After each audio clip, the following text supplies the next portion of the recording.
Good evening, Greg. Good evening, one and all. Good evening, trolls.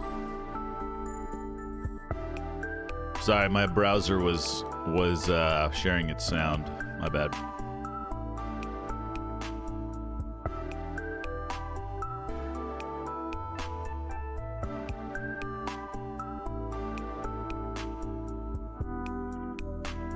Maybe I should just go one.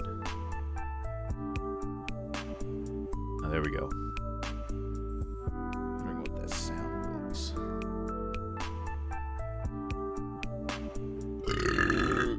Excuse you, Greg. Please refrain from burping into the mic. You know? Jesus. Jesus. Unbahalihaha.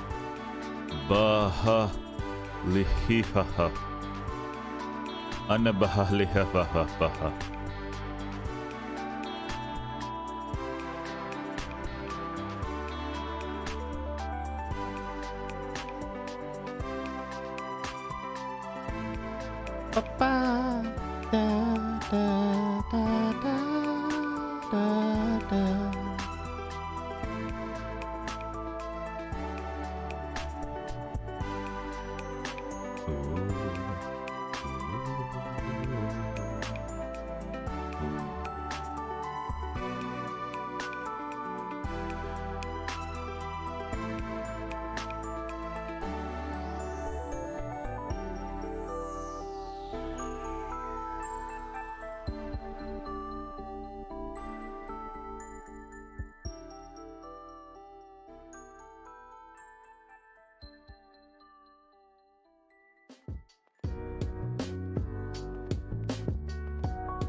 How you doing, Greg? I thought we might have had to cancel today, but we made it. We're gonna have to figure something out. Adjustments may have to be made, Ten Hag style. Ten Hag style. We might have to sign a Johnny Evans, you know what I'm saying?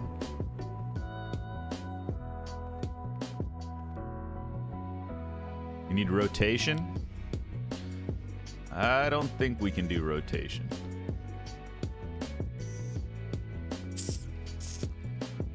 No, that's not exactly what rotation means, but okay. Extreme, hello, how you doing? Sign a Johnny Evans? Amazing. Amazing. What's that guy's name?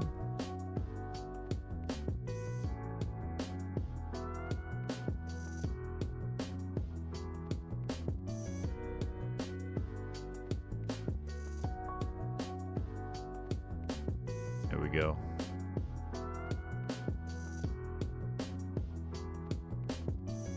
Amazing. Isn't that amazing? Amazing stuff. Uh-huh. Can you imagine? She is a lesbian. Are you a Christian?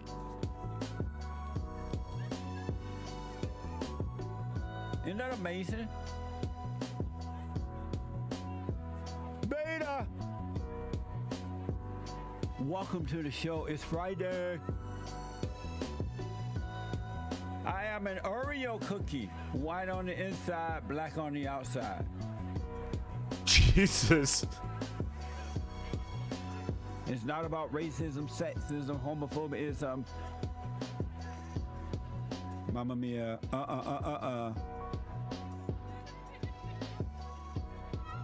Fallen Messiah? There's no proof of that.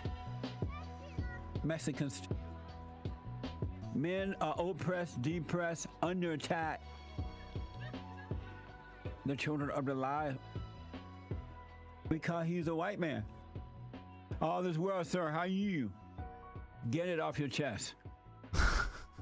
This is the one I was looking for. Amazing. Isn't that amazing? Amazing stuff. That's Hey, what up, banana? How you doing? How you doing?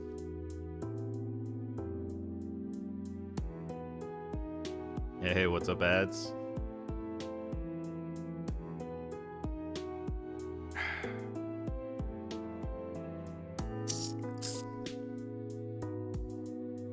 And pasta cookaloo. That's good. Chilling, man. Just getting started, getting situated here. Just got home. Took a quick shout down.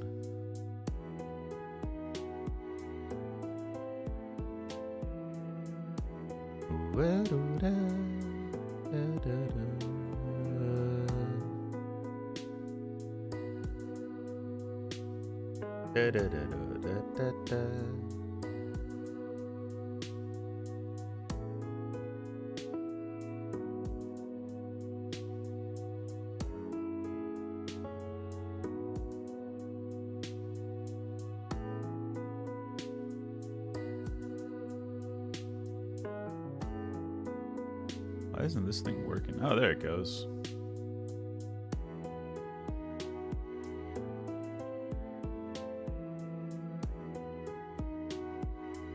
Guys, who's your player of the week? Had to get an Angie emote.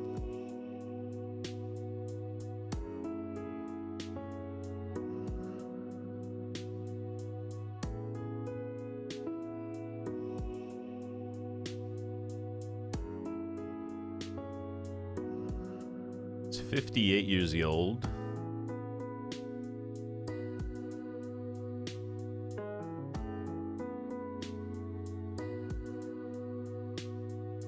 Kane. Okay. Okay. Kane's your man of the match or player of the week?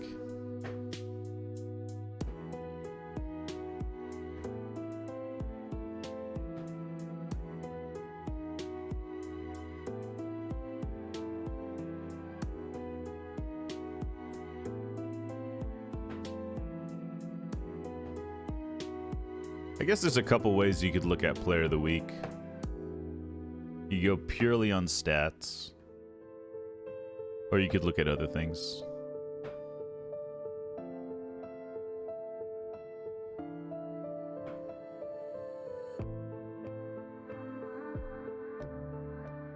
We move Hakimi. What happened to Hakimi?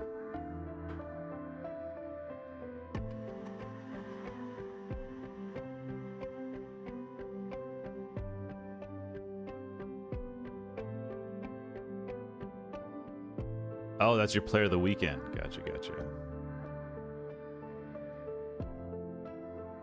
Oh, for sure. Is that what FS means? I thought FS means fuck's sake. 10-man Celtic won. I saw that. Yeah. Oh, 4-5. Yeah, okay, okay.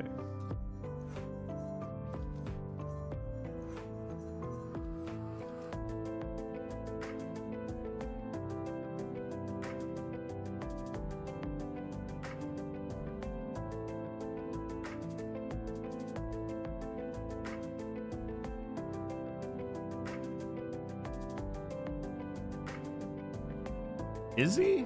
I don't know. We'll talk to him. We'll find out.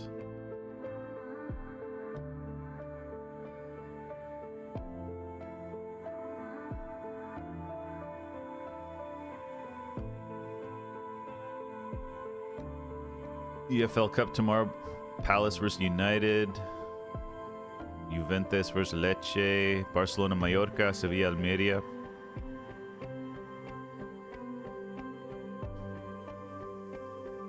Hurry up, Mr. Professional. What are you talking about? It's not even 7 yet. I'm early, guys. I'm early. Unprofessionalism has taken over. I mean, what denotes... What makes you a professional? in the first place. You know? Brentford Arsenal on Wednesday. Everton Villa. Brighton Chelsea. Ooh, in the cup. Liverpool Leicester. Newcastle City in the cup. Fluminense versus Internacional Copa Libertadores. Is this the final? First leg of the final? Let's see.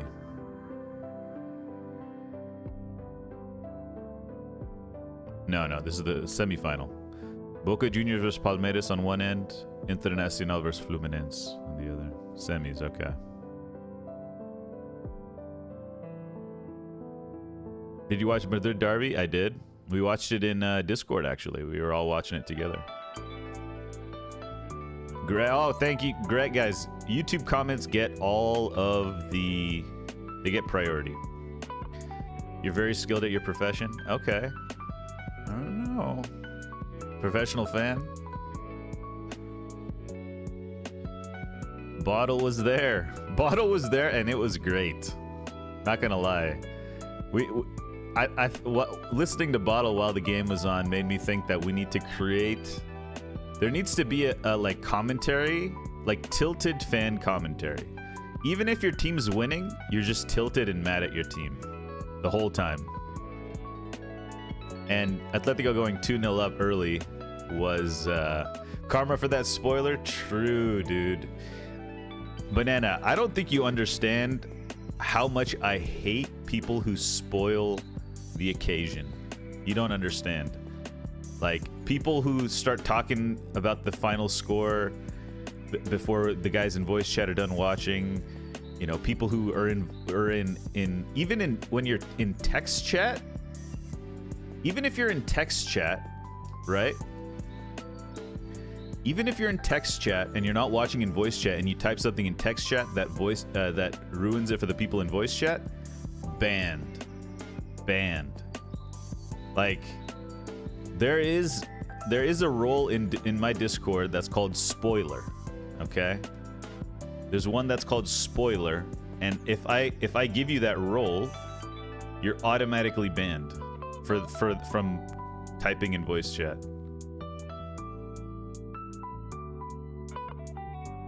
I get pretty pissed about that. Well, just banned for the temporarily, you know, just for a little bit. Just for a little bit. Johnny Evans, your player of the week, I'm hoping. It's possible. We'll see. I have two choices for player of the week. I'm not going to tell you mine. And based on today's situation, maybe we'll... I don't know. We'll see. Let's see.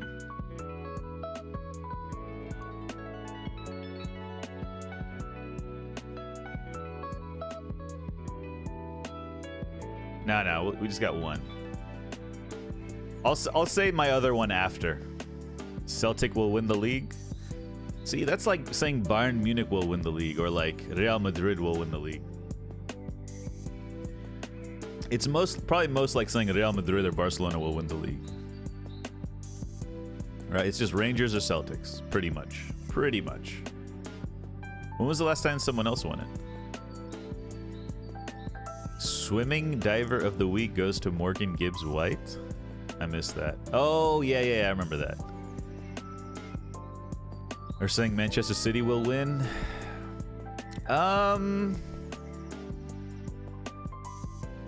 Okay, that's true, but the race for top 4 is very competitive as well, and the clubs are so big that, you know, top 4 is. I mean, yeah, maybe the title, sure, maybe, but it's the race for the 2, 3, and 4 that's the real, you know, and then 5, 6 as well, and then relegation, obviously.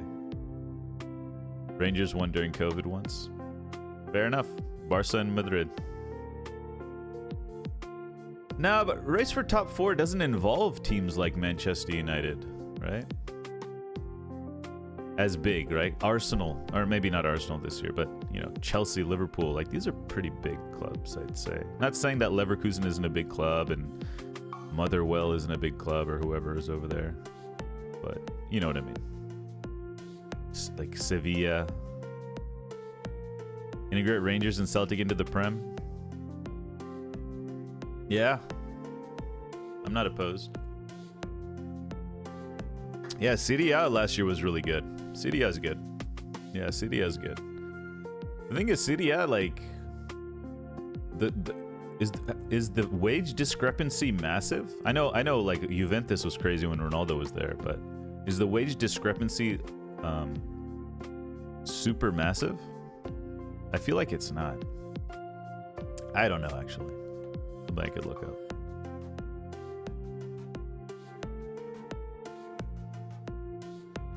I don't think the title race is dead in England. I don't think it is.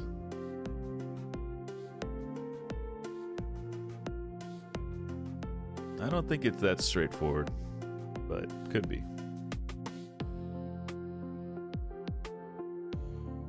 I mean, they're also the best team in Europe, so make of that what you want. They made the Champions League a Farmers League, according to you guys. What does that say about your teams?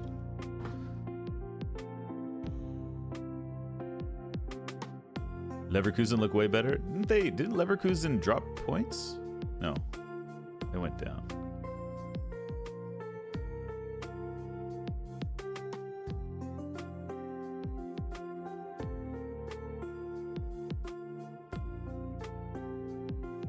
Hey, what's up, Tim? How you doing, man?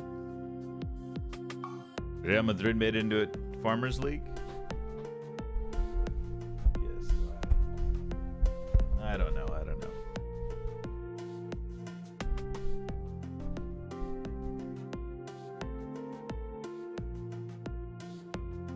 Today's gonna be a different type of show, guys. Different type of show.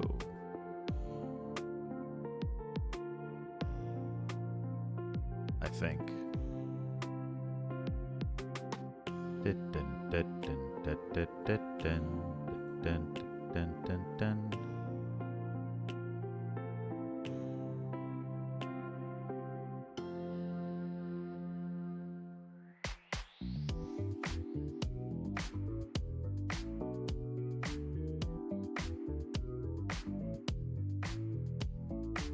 Some people said that we had an easily UCL final against Inter when we were only 2 close.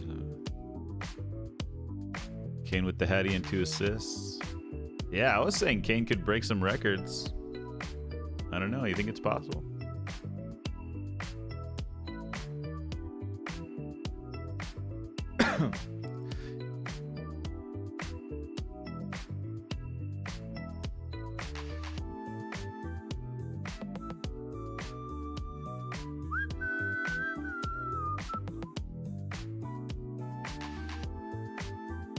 Spurs title contenders, justice for Joe Hart.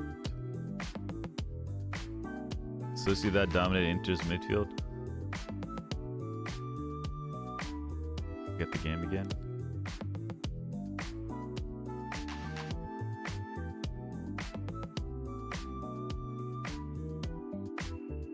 Fucking me, I fucking you, fuck black.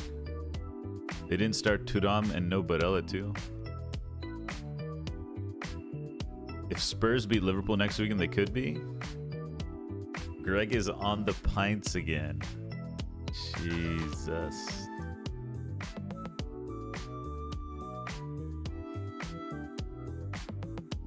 Oh, Chelsea relegation. Oh my God. Get a beer for the stream? Please do, guys. Get your beer, your Coke, your heroin, get it all. Your magic mushrooms, your Advil. Who's on the Advil tonight?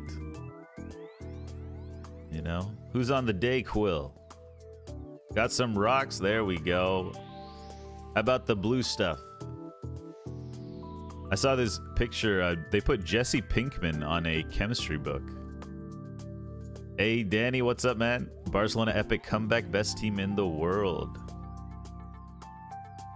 True. That was a good comeback. How about Joao Cancelo? Speaking of drugs, guys.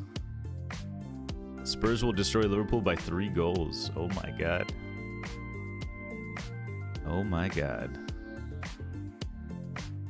Nah, the Blues card, they don't. Yeah, Extreme. Put it down. Let the people know. Crazy run. You already did your workout? Oh, nice, nice. Danny, nice to see you, man. We're also on Twitch as well.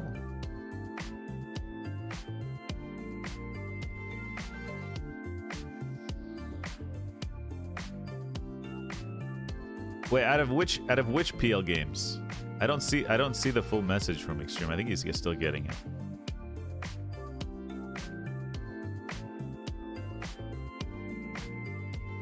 Out of their if their next 3 games, we'll speak a little bit about Barcelona. We will. I didn't see the full game. I watched the highlights though. Usually on Saturday nights in Discord, I watch the highlights. If you guys want to stop by, we're just chatting. I enjoy that, guys. What do you? I think that's not necessarily better than stream, but yeah, we'll talk about a lot of stuff, guys. We're gonna talk about a couple things. You know, we can't get to everything during the show. Liverpool versus Tottenham next week will be good. Yeah, I think it will be good. I think it will be.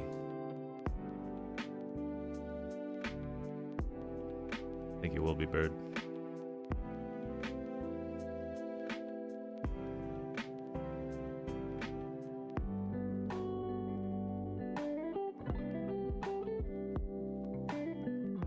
Arsenal now top 4 contender. Ooh. It's just too early, guys. What are we, 6 games in? We're not even a 6th of the way through about?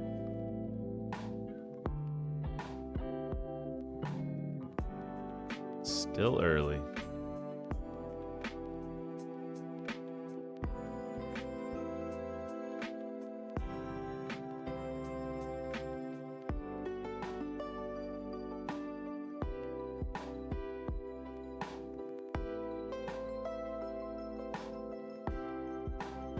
Chelsea relegation candidates. You boxed on Saturday for charity? Oh, nice, man. You picked Arsenal to finish 2nd? Yeah, see, that's the thing, man. It's, yeah, predictions are so tough.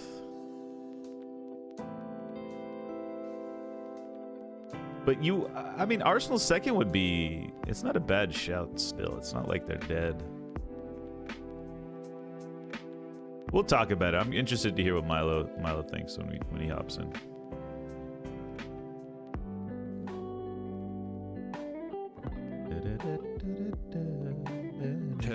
Testing. Oh, Milo. What's going on, brother? Oh, you know, just another day in paradise. Uh-oh, my camera. There we go.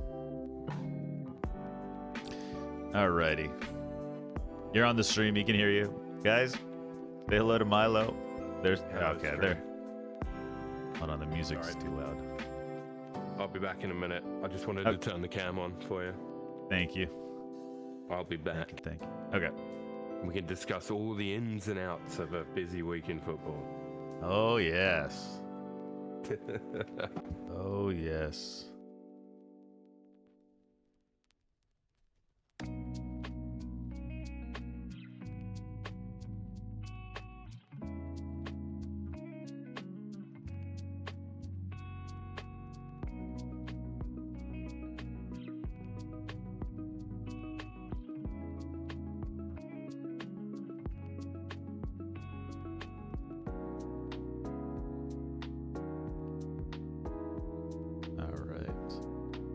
See what we look like today.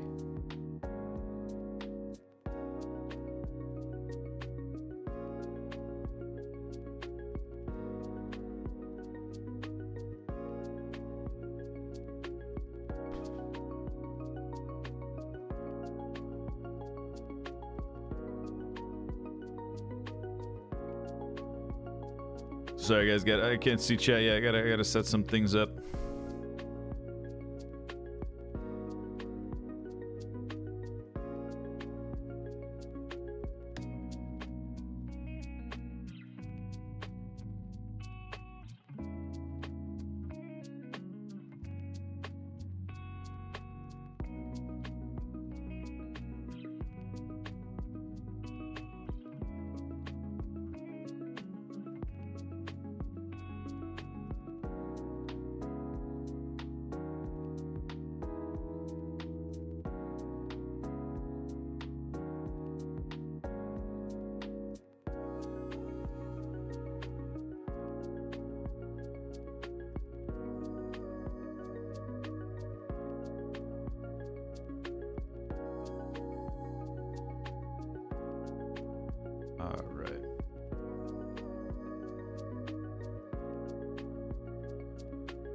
Cam show, is it a hot tub stream? Yep, it is.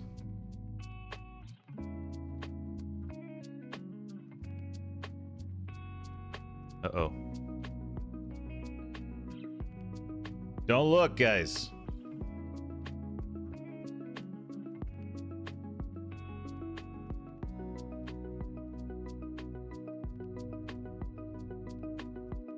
I did a different kind of boxing either.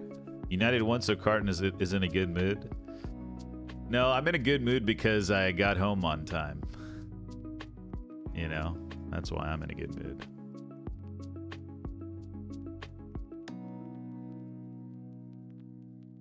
And I also got to watch some football yesterday. I'm also happy about that.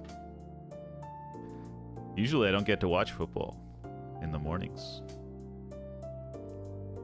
Hot tub stream celebration for when Spurs win the Prem. You cried when Ange left? It does help. Talk about Ajax? Yeah, we can talk about a lot of stuff.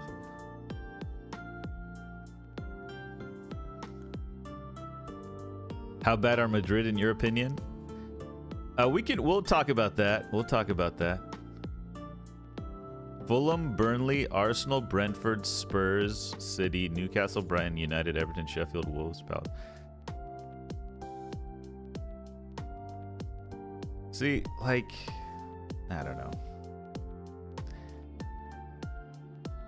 Don't you think that, like, how many leagues do you have to play Arsenal, Spurs, City, Newcastle, Brighton, and United? You know, like, how many different leagues do you have to do that? And we're talking about Chelsea, but Chelsea playing all of those teams. Like, there aren't any leagues in the world where you have to play that type of run of games. I know, I don't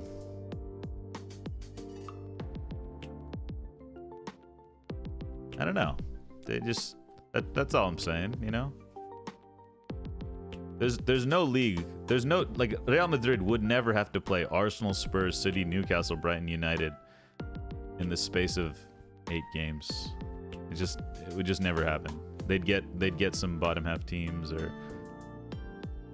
you know, non-top 4 contenders or something. Same with Barca. Poch sacked by Christmas. Frank Lampard round 7. All right.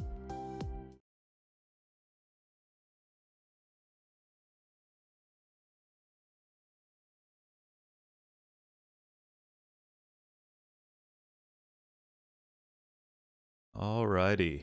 Alrighty, I'm ready. Okay, here we go.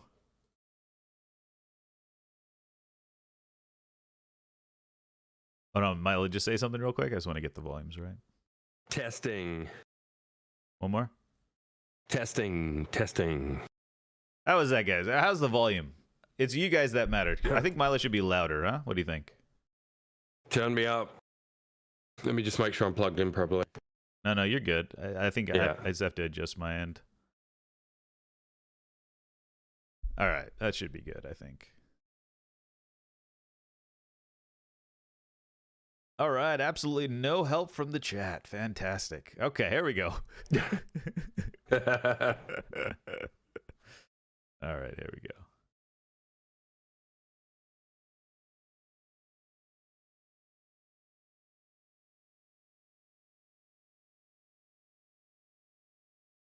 Hold on, what just happened there? Outtakes. All right, we're good now.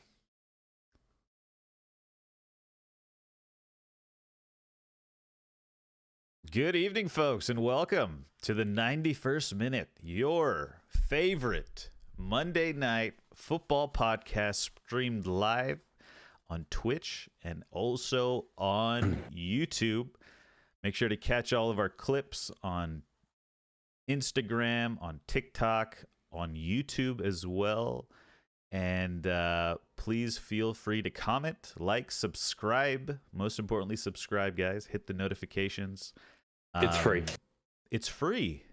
It's absolutely free, you know? Not on Twitch, But yeah, on YouTube. On YouTube. It's free to follow though on Twitch. It's like, well, feel free to do that.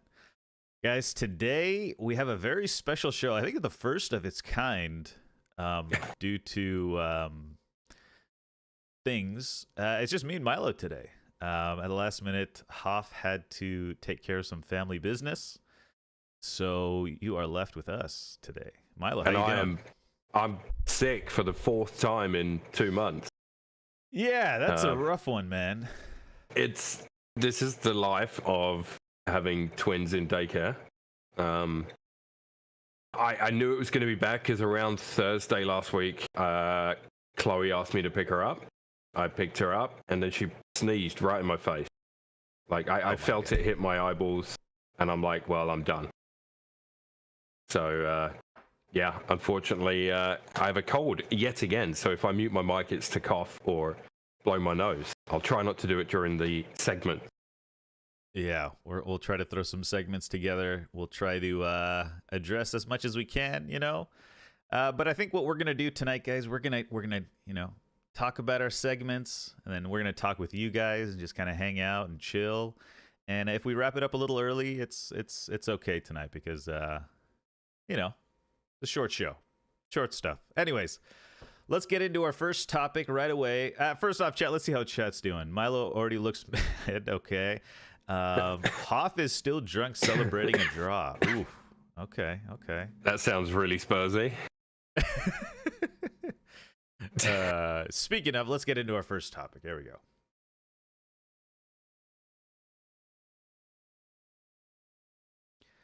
All right, the North London Derby was this weekend, and Tottenham captain Son Heung-min scored a brace as his side earned a draw against Arsenal at the Emirates. Spurs came back twice from behind in a really kind of exciting North London Derby from my perspective as a neutral. Milo, maybe not so much for you, picking up the draw. How did you feel about the game? And then we can kind of talk about things... My ideal results against Tottenham in a season are win at home and then draw or win away, right? That's what I'm looking for when we play Tottenham, because it's always going to be a tough game. So last season, I think we beat them both home and away pretty comfortably. So we'll get into that a little bit during this segment. I think, as you know, I've not been thoroughly impressed with Arsenal to start this season. And I think I said to you guys before, the fan base is somewhat split on we're trying to control games a bit more, control the narrative a bit more, rather than be so gung-ho and fly by the seat of our pants. I think that somewhat rang true yesterday, although the lineup changes, obviously, Martinelli and Trossard both being out is a big issue for us, I think, because it's that naturally left-sided attack that works in conjunction with Saka on the right-hand side. It just means there's a constant threat, and the balance of it is very, very good when it's working. So, obviously, Martinelli out, Trossard out. Jesus goes out on the left to start. Eddie up front. That's only the 3rd time Eddie and Jesus have started together. So, initially, right off the bat, I was like, okay, well, it shouldn't affect us too much. He went with Fabio Vieira, and obviously Declan Rice and Odegaard to round out the midfield, and then the defense was kind of what you'd expect. And Raya started in net as well, for his sort of first Prem start. He actually made a fabulous save just before their second, I think. A really, really nice save, one-handed. Brendan Johnson shot, I think it was. It was. And overall, for the game itself, there's the first half, I thought, especially the first 35 minutes, it was basically all us. I was thinking, okay, this looks all right. I could see this going the similar way to last year, maybe 3-1, something like that. Once we took the lead, there's a lack of composure, and I'm a little concerned. I've said this before with our inability to finish teams off, and I'm seeing this worrying trend when we do score a goal, it doesn't matter how it goes in, we take our foot off the gas a little bit.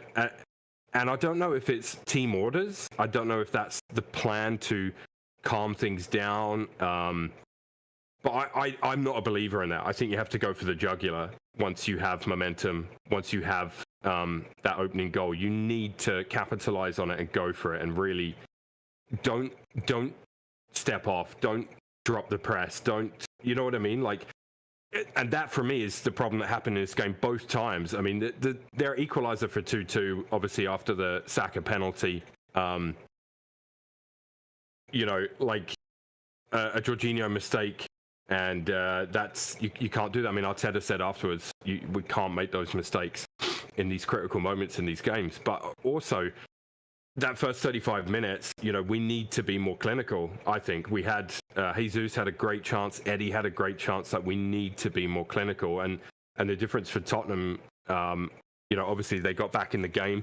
They are a much different Tottenham than we played last season. So, I mean, Angie's really got them organized. I think the biggest thing I see from them in that game specifically, obviously I don't watch 90 minutes of Tottenham very often, usually twice a season when they play Arsenal. But there's, you know, he seems to have got rid of that lack of quit. There's, you know, there's a lack of quit now. There's no, that's what it looked like to me, you know, like they kept fighting. Even when they went 1-0 down, even when they went 2-1 down, they pushed the narrative and got back in it. You know, I think we could have won it had we been more clinical. I think we could have stamped our authority on the game a bit more in that first half, but we didn't. And yeah, I think it's a good point for Tottenham away. You know, what I'm seeing from this Arsenal team, I think we'll be a top four, fighting for top four with several other clubs. I don't see us competing for the Premier League this year, just with the way that we're playing. Something's not quite right. I mean, obviously as well, let's also talk about the fact that half-time in that game, instead of coming out, you know, sort of reinvigorated and maybe able to turn it up a notch again, Declan Rice had to come off with a slight strain. Maybe a back strain or something, I think someone said. So Rice came off, Havertz came on. Like, as soon as that happened, I wasn't feeling great about it. But yeah, I think I was pleased to see Emil Smith-Rowe get on the pitch. I think maybe he could have come on earlier. Would have been better for me. I'd like to see him get more involved. This Havertz thing could be an issue. I'm really trying to be patient, and Arteta's asking fans to be patient and let him mold him, let him work with him. But going after last season's title run, competing all the way till the last sort of 10 games or whatever, it's not the push on we expected, right? Like I didn't want to see the team having to adjust and change their balance and fit somebody new in and change the play style.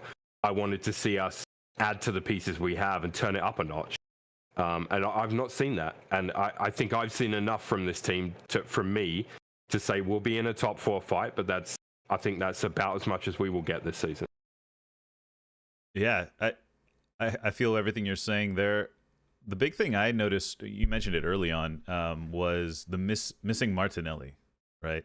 I think you had Gabriel Jesus playing off the left, who also I thought did pretty well. You know, it wasn't like a massive drop off, but that pace and that width that Martinelli gives you, right, is pretty big. Martinelli, Gabby's got great feet. I think we all know that. That false nine he plays where he drops back and picks the ball up deep, and he can make things happen. But I think Martinelli, like Saka, has the ability to run fullbacks ragged, right? So, and that's what you want to see is, Martinelli has the ability to get in behind. Link up play with Odegaard's really good. The link up play with Rice has been good so far. And teams are trying their best to close Saka down. He's still leaving his mark on every game. But, everyone knows what a threat he is. So it's not surprised that they're trying to nullify him. And then when teams do that, and then you don't have Martinelli on that left side, or Trossard even. It's Gabby was fine out there, but it's not the same. Right. Speaking of Saka, how did you feel his matchup with Udogie went? I thought it was a good battle. I was really impressed by Udogie. I was impressed by him, but I think Saka needed to press him more after Udogie got booked.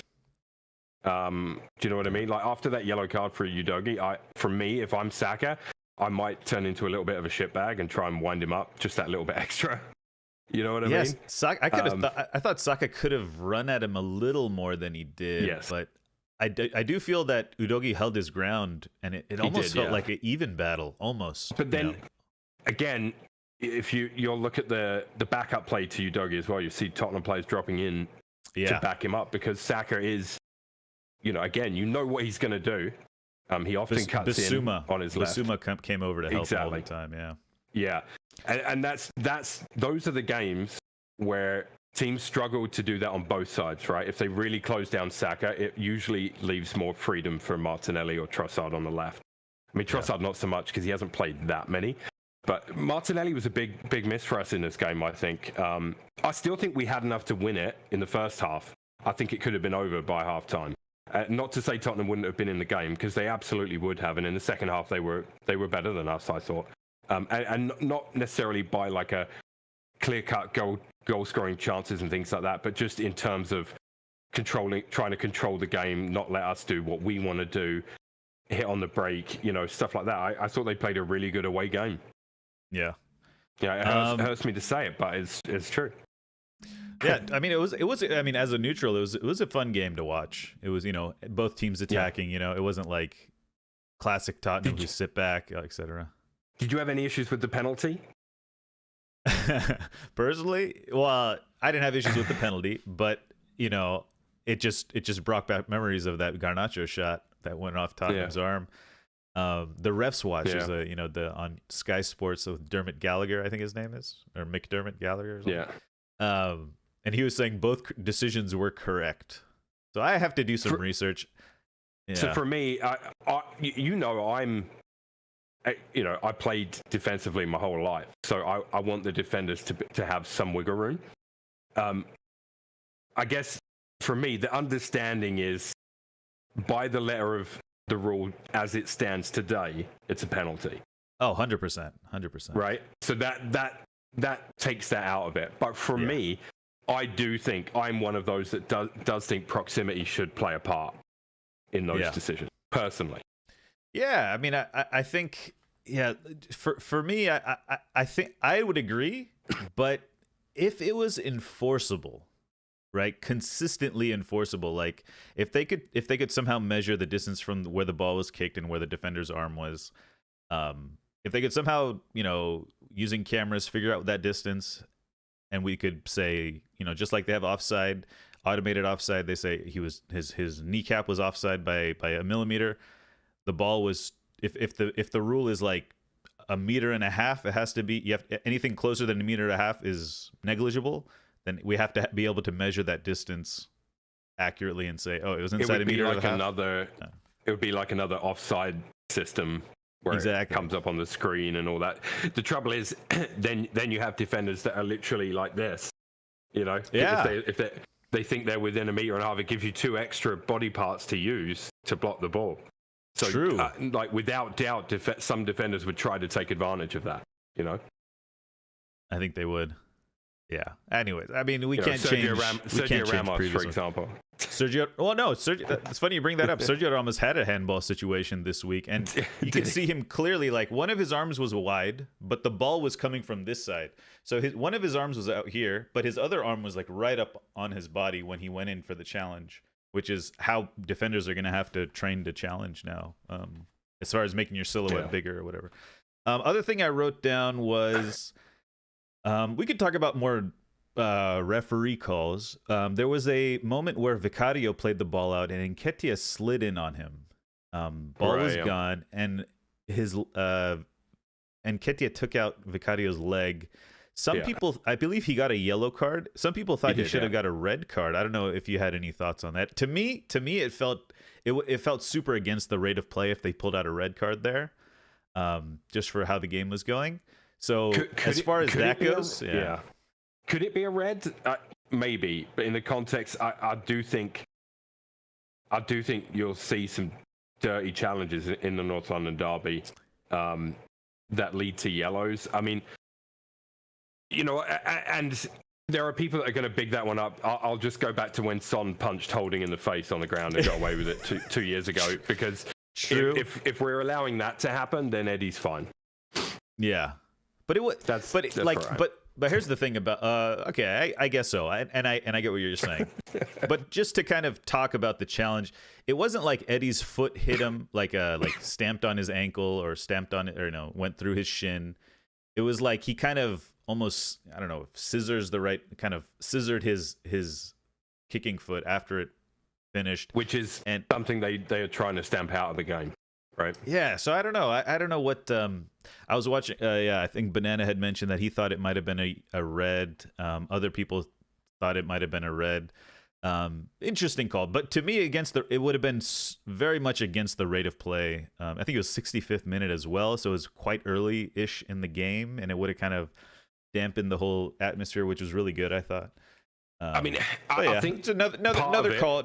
It's just. I do think part of it is Eddie trying to leave a little mark on him there, and Tottenham had been doing that to Saka.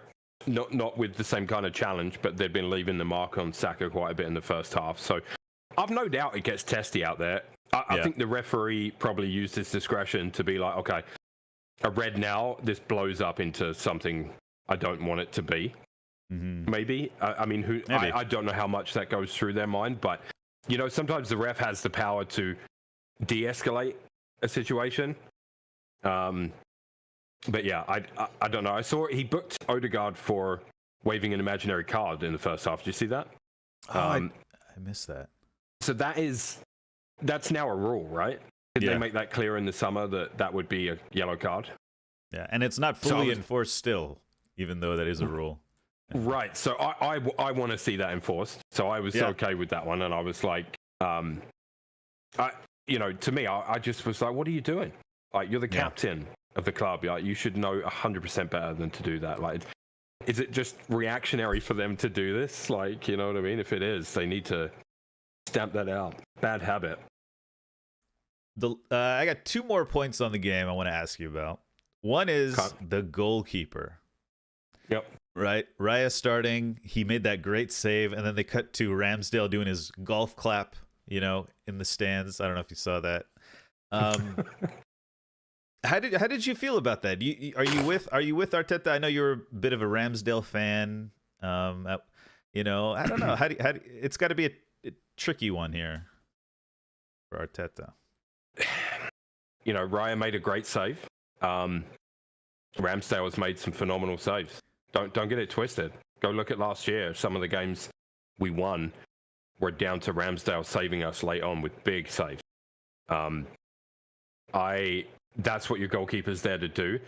Arteta's with them every day in training and how they conduct themselves, both when it comes to their competition in net and how they, down to what time they show up for training. Do they listen? All that stuff that you have to deal with people. And if he's deciding that Raya is the starting keeper, then so be it. That's not what he's telling the media. I do think the media are trying to turn it into a much bigger story than it is. I really do believe that. I saw some sort of fake news article about Ramsdale saying that he was going to leave and all this stuff. Excuse me. But the rumors are saying Bayern Munich's in for him. That's what the rumor mill is saying. Well, and if Arteta is, what's the problem with it? If he thinks Raya is a better number one, then who am I to argue? I'm just a fan. Yeah. I'm like, I will follow his lead on that until Arteta is no longer making those decisions. And Raya looks good. Will he give me more? It's far too early to say if he gives me more confidence than Ramsdale. At the end of the day, we conceded 2 goals. Last year we won that fixture 3-1. This year we drew it 2-2. There's a number of issues. I don't think goalie is one of them in the context of yesterday's game.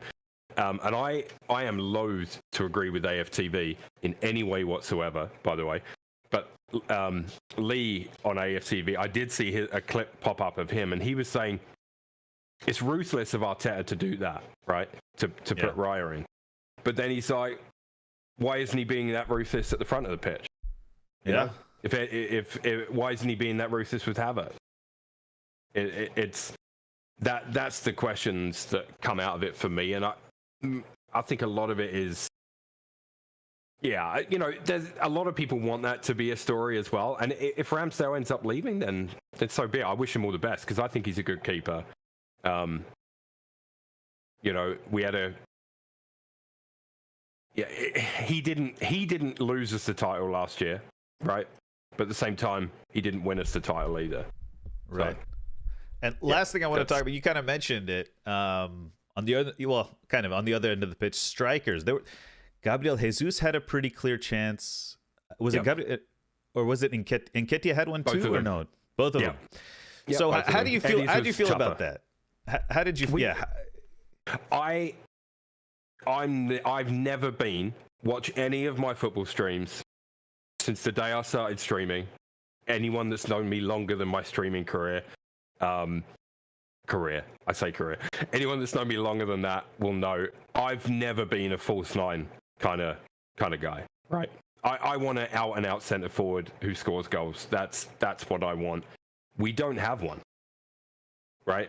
And like I said to you last year, we talked about this last year because you guys were like, well, you know, maybe there's a lack of a real number 9. But the goals were coming from all over the place. Saka, Martinelli, Odegaard, Xhaka was chipping in. There were goals throughout the team. And I think the change in shape and balance that we have now, it's suffering, and also injuries are playing a part as well.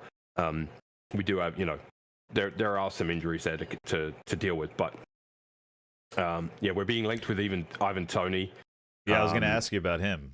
Or who would you like to see? Like that type of striker? Or like...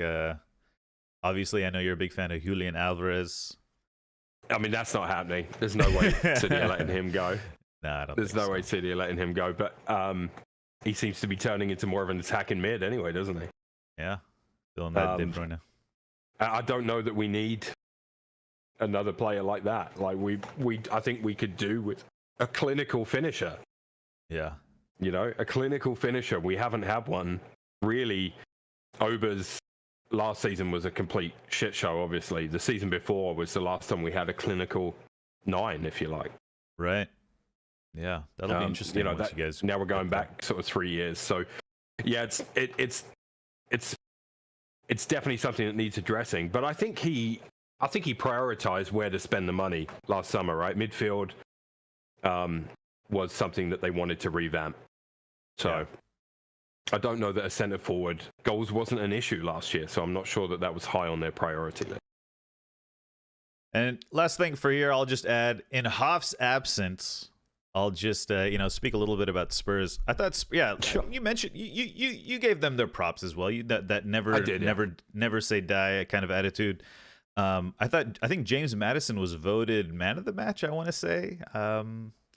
I thought he played really well. He had a weird injury that I thought was going to take him out for like 3 months, but he came back sprinting onto the field, created the assisted Son for the goal. Really nice goal. That was just some time wasted, by the way. Yeah, I don't know what it was. Saka did the James Maddison, the dart celebration as well. Yeah. And then James Maddison had some good words after that, talking about, he's probably doing it when I turn him. Yeah, it was good.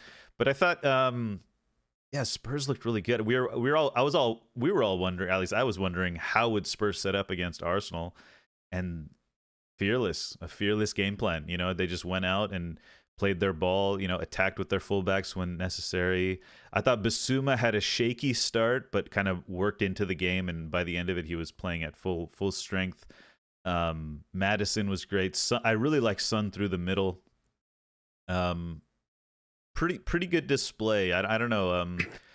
I don't know. I mean, I'd love to get Hoff's opinion, but yeah. I know. I think a more clinical Arsenal could have won that game by halftime.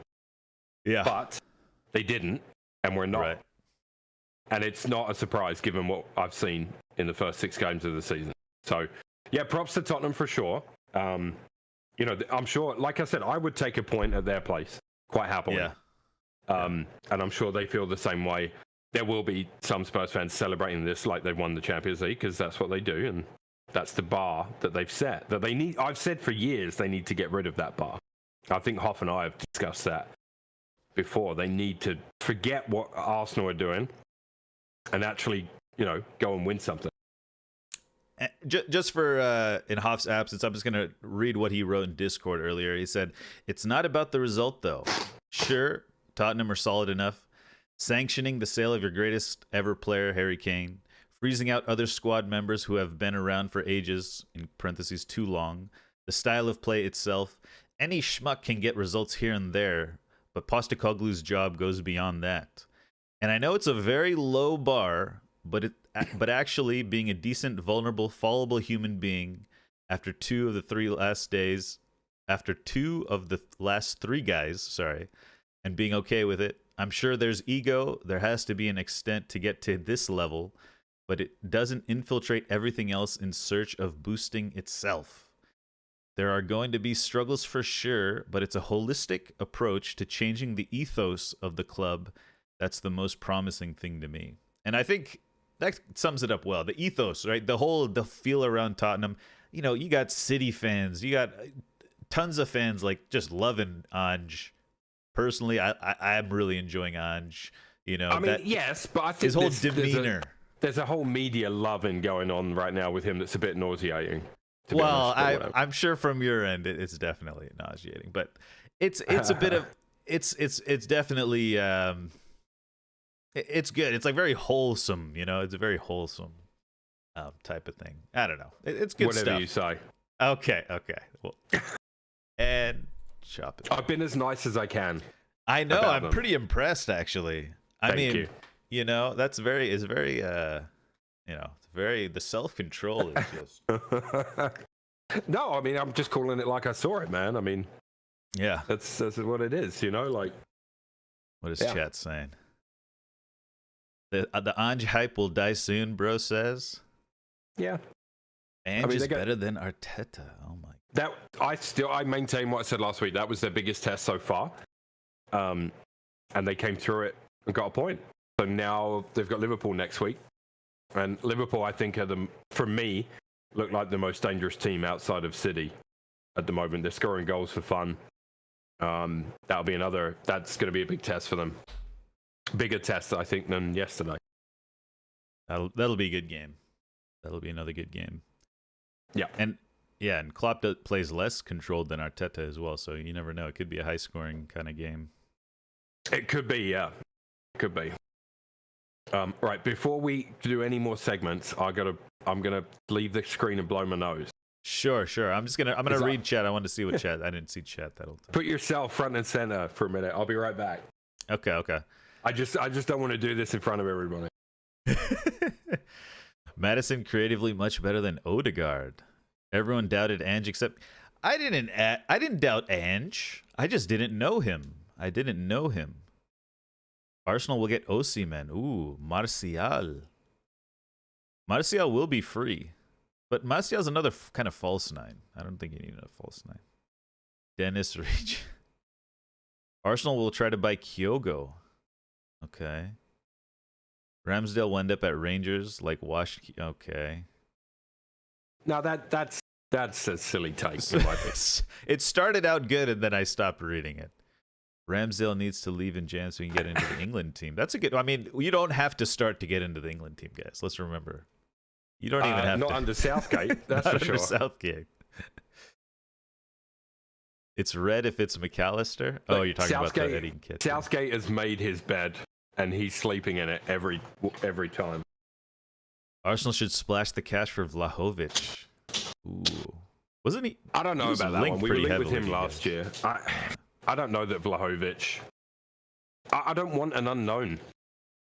Yeah. Don't want another player coming in that we don't know if he's gonna light it up. So in the Prem, outside the top 6, who would you? Ivan Toney's an easy name. I guess you could argue Evan Ferguson, maybe. Yeah, Evan Ferguson. Who else is there? Dominic Calvert-Lewin, maybe. I don't know. No, we were linked with DCL a couple of years ago too. That never came to fruition. Who else is there?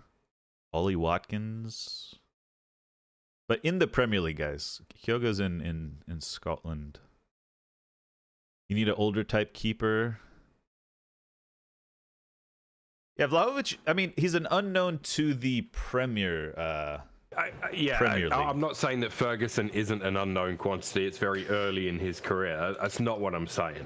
I'm just saying that Vlahovic hasn't exactly lit the world on fire at Juve either, has he? Right? True. I don't think. You know, before he went there, he was looking like the man, right? At Fiorentina, he was looking like the next big thing. Yeah. I don't know that he's lived up to that hype since the move. All right. And that's harsh, but I think it's also accurate. Yeah, I'll be curious to see who they go for. I mean, another thing is you gave Nketiah the 14, right? Last summer. You asked me about that last summer. There's nothing. That's a nothing story. No. What I'm saying is that's not what I'm saying. What I'm saying is, does that make his like? Do you think that they will give Nketiah like 2 seasons, like 2 full seasons as the backup striker? Or do you think they'll give him 3 seasons? You know, like, because you don't want to. I don't know. Maybe you could like give someone a contract extension and then immediately change them the next season, right? It wouldn't. It sets a bad precedent maybe for other players who want to sign. Like you got to give them a little bit of time at least or something. You know, you kind of get what I'm saying. I'm not saying the 14 has anything to do with it, but just like you don't want to be like rotating get into the habit of rotating players out of the club type of thing. Eddie, for me, is the perennial super sub. He should embrace that role. That should be his role. I would rather start Martinelli through the middle and play Trossard on the left, assuming everyone was fit, right? Yeah. For this conversation. I'd rather play ESR on the left or off the left, you know, cutting inside than and Martinelli up top than Eddie to start games. But I think Eddie off the bench provides energy, work rate. We saw it last year. He's capable of scoring goals in big moments off the bench. He's not a starting forward in the Premier League. He's just not. He's not clinical enough. And we didn't even mention Emil Smith Rowe very much. He came on, I don't know. He looks okay. He seems good. I think potentially, and I don't know, I have no info to back this up. Maybe that injury was that bad that Arteta is really, really easing him back in over the course of, like, he had almost a year out, right? And it's an injury that reportedly can end your career. Is it just that he's really easing him back? It's 21? 22, must be. Yeah, he's still young. I'm a big Smith Rowe guy, too. He looks, I don't think it helps him that... Yeah, and I mean, the trouble for him, he's come back at a time where Fabio Vieira has put in some good performances. That's a competition for his place. Obviously, he's not ousting Odegaard from the team. The club captain now, and he's been a phenomenal player for us since he arrived. So he's got his work cut out, but I don't know if it suited the narrative. The only negative stuff you hear about him is from outside the club, like in terms of he should move. This club wants him. That, like, I've not heard any of that from inside the club. Not that I'm inside it, but you know what I mean. Okay, 23 years old. Okay. All right, I'd like to see. Well, League Cup is this week, so he'll probably play there. Probably get 90 minutes, maybe. Yeah. All right, let's move to our next match. The next match.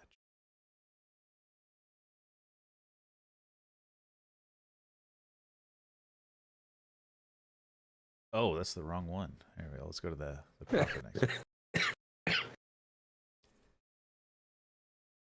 Manchester United played Burnley this weekend. Vincent Kompany's Burnley, a narrow 1-0 victory, gave United 3 points. Bruno Fernandes goal assisted by Johnny Evans, making his 200th appearance for Manchester United.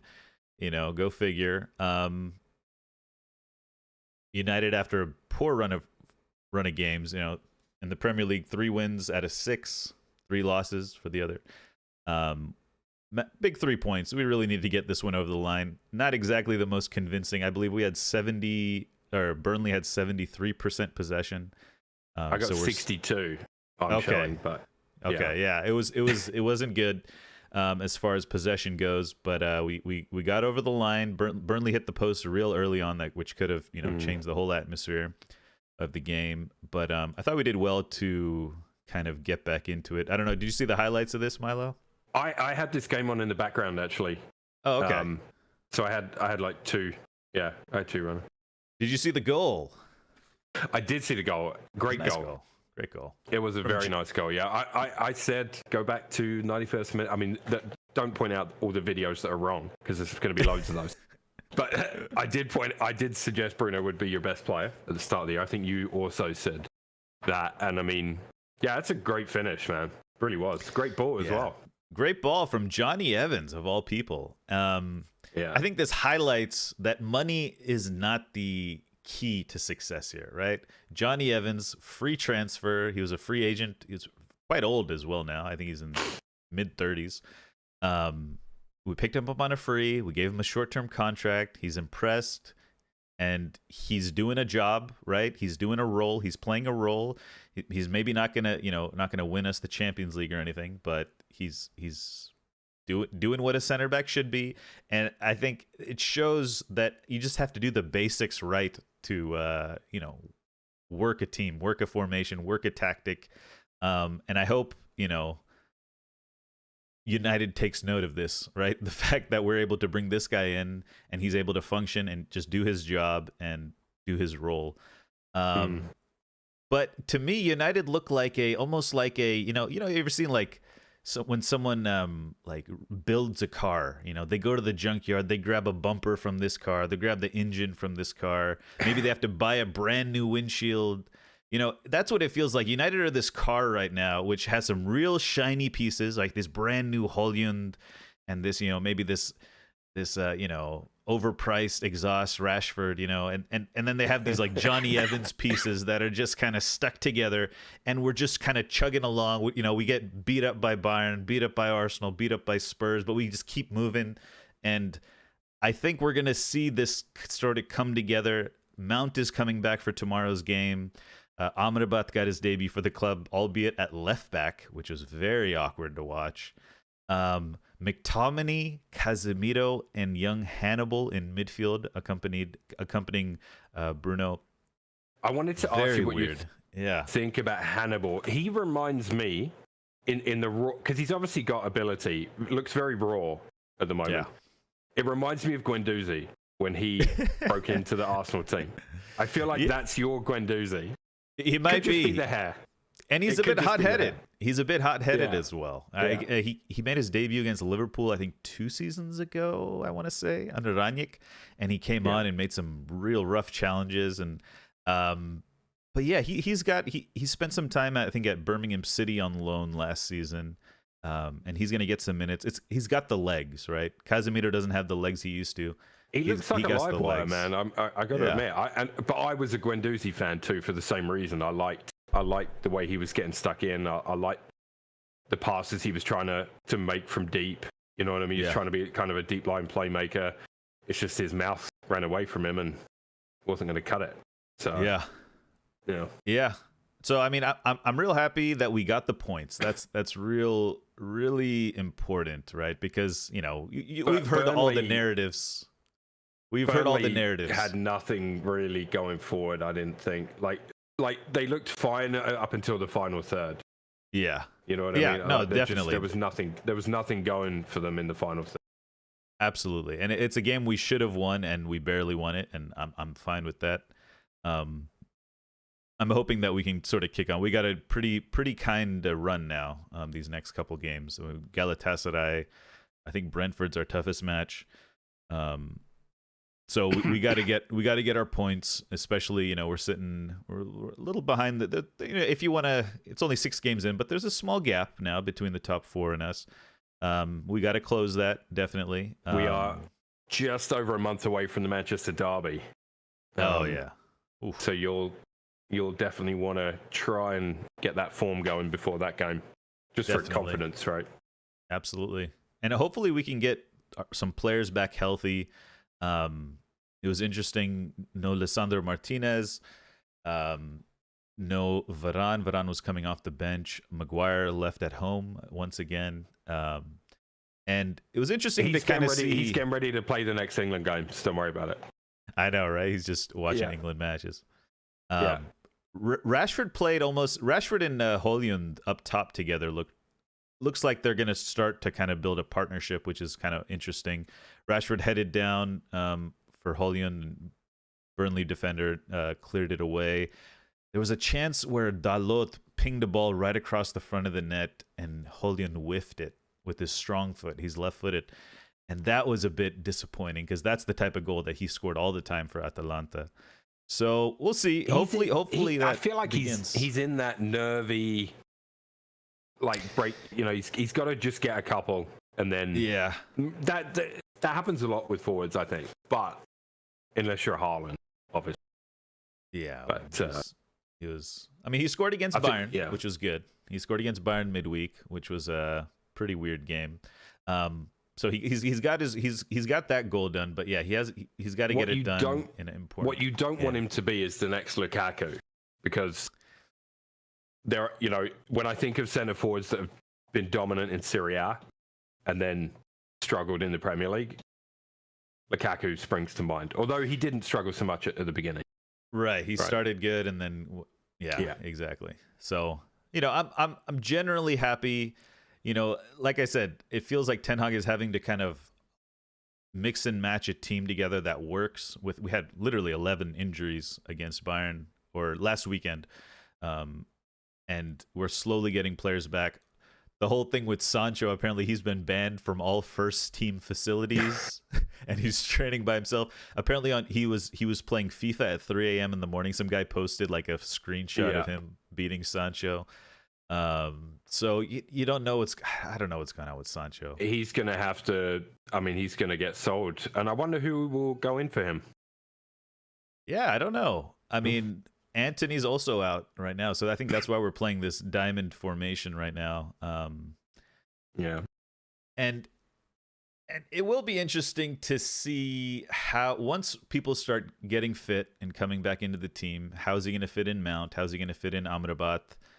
Who's going to sit? Has Hannibal won his spot back? Or has Hannibal won a spot?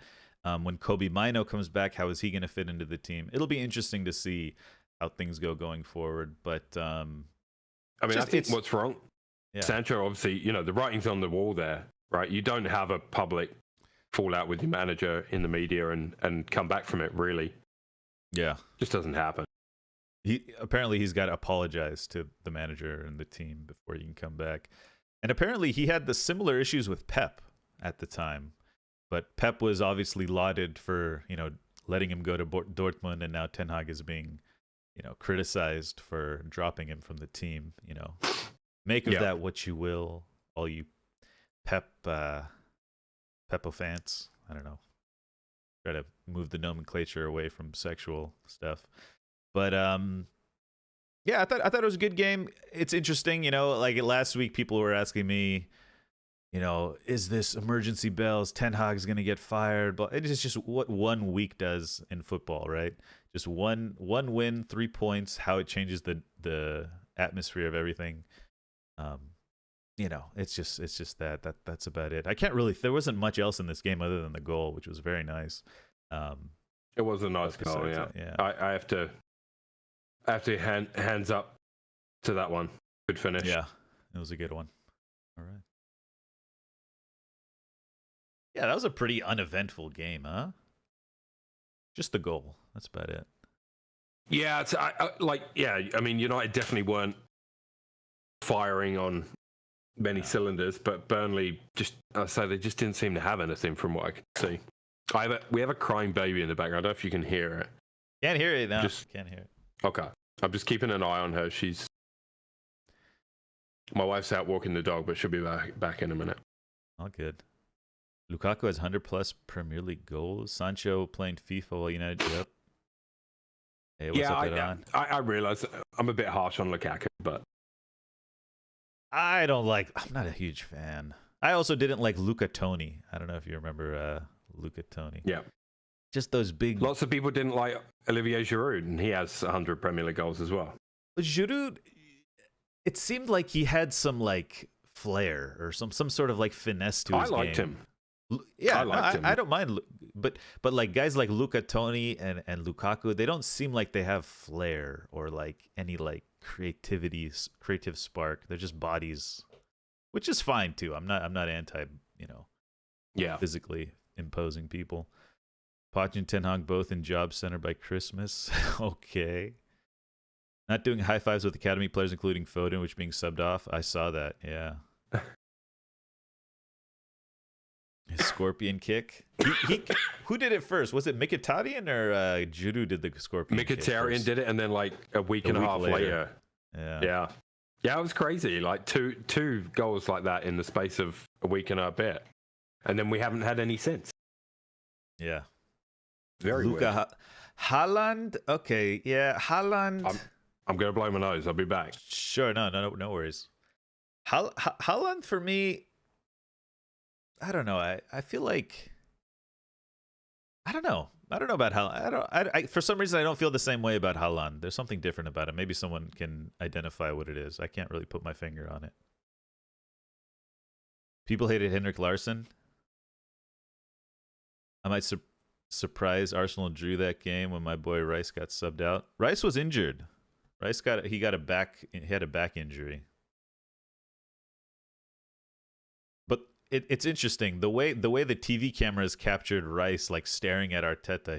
Rice seemed like he was okay. I don't know. Rice is trash. Okay. Ten Hag ain't getting sacked by Christmas. Jaden has narcissistic tendencies. Maybe. What is this? I come back to see Rice is trash for it in the show. What is this? I don't know. I did not begin this. Ads. What I was saying fucking is harsh. What I was saying is, after halftime, before we knew what happened to Rice, they showed a shot of Arteta talking to his assistants and Rice behind them, kind of looking at him. I don't know if you remember that. It's just these little things. If we didn't find out soon that it was back injuries, you're thinking like, because in my mind, I was like, oh my God, Arteta took out Rice for Jorginho. I was like, maybe he wants to create more from deeper with some sort of pinging. Rice has been one of our bright spots for the season so far, to be honest. Definitely. So yeah, no. Listen, I would rather they bring him off the pitch and we have him for the rest of the season than him stay on and get an injury that puts him out for 3 months. You know what I mean? Right. Like he's gonna be. They're saying he's gonna be fit for the City game in 3 weeks time or something. 2 weeks time. Something like that. Yeah. Who do we have next? Oh God. You guys have Bournemouth away. Bournemouth, yeah. Yeah, it's tough on City. Yeah. But like when that Jorginho thing happened, right? You're thinking, before I knew Rice was injured, I thought Arteta was doing some, tinkering.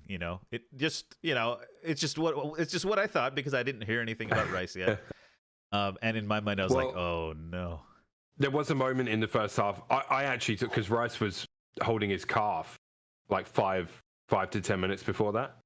Okay. So I actually assumed it was that. But then they said it was a back strain. So, I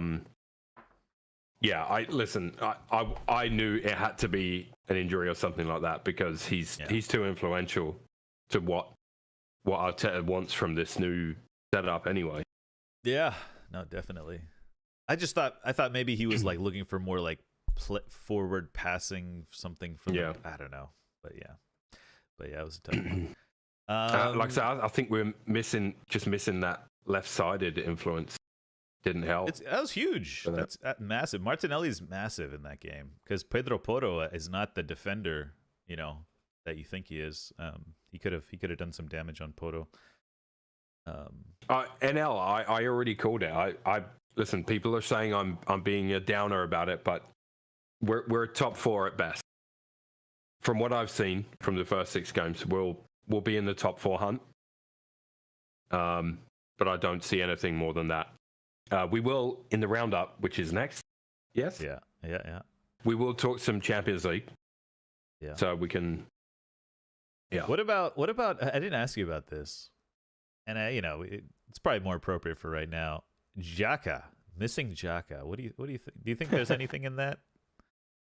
I mean, from a non-meme point of view, because obviously Xhaka is He's a better guy, I guess. I mean, I've got an emote of him on my Twitch channel. You know, like the Xhaka love, and I definitely ramped up the Xhaka love because other people hated him. By other people, I mean Cash.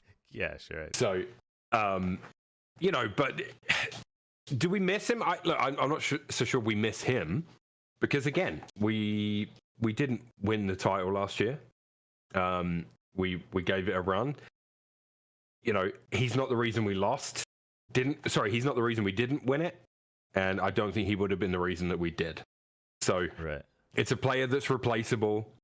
I think there's a change in system, and what he's trying to do is different. So, yeah, I don't know. Right. I like Xhaka. Yeah, I like him too. He's doing Leverkusen looks pretty good, right? New player, slightly altered system. Timber out so soon they threw the preseason plan out the window. Possibly, yeah. Timber is a big one. Yeah, we don't talk about that enough, but yeah, the Timber injury is a big one for sure. We also had Party out injured as well, right? I think he'll be going to AFCON soon. Yeah. How long till we can subscribe? We need 50 followers, guys. Pretty much. Oh, on here, yeah. You can subscribe on YouTube, though, for free. Alrighty. Should we do some roundup? Yeah, let me get it ready. Okay. UEFA hates Celtic? Without Rodri, we look like Arsenal, but a bit better. Interesting. Did you hear what Rodri said about Casemiro? He's like, Casemiro is my mentor. Casemiro is my mentor. The greatest defensive midfielder of the last 10 years. Are we still talking about Granit Xhaka? Does UEFA know who Celtic is? Jesus. All right, give me the signal. Okay, here we go. Yeah.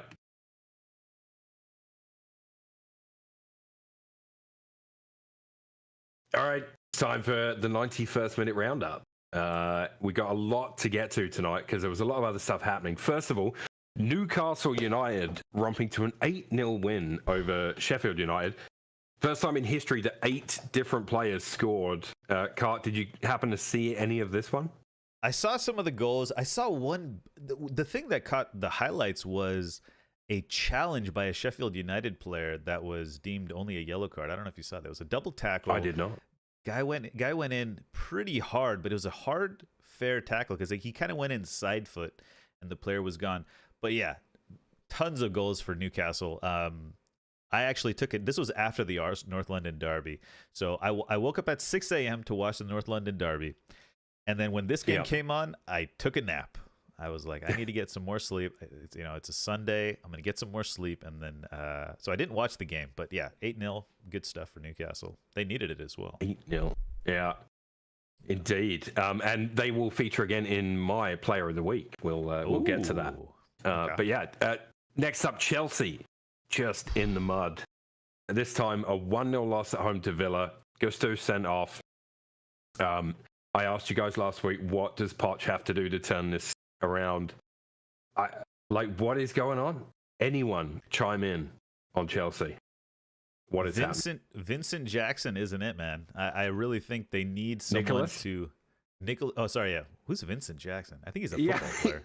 He's Vincent Jackson. I'm like, wait, who? Nicholas Jackson. He needs. Yeah, they need a striker. I think Broja made an appearance in the game, and he missed a header late in the game as well. So maybe Broja comes in. Maybe he's coming back from injury, so maybe he'll be starting some games.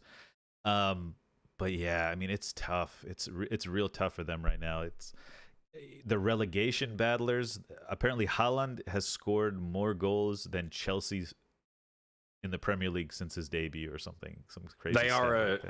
They are a running meme on socials as well right now. I saw earlier somebody posted a every assist and goal from Mudryk video, and it was just clips of Mudryk just sort of running around and not really doing much.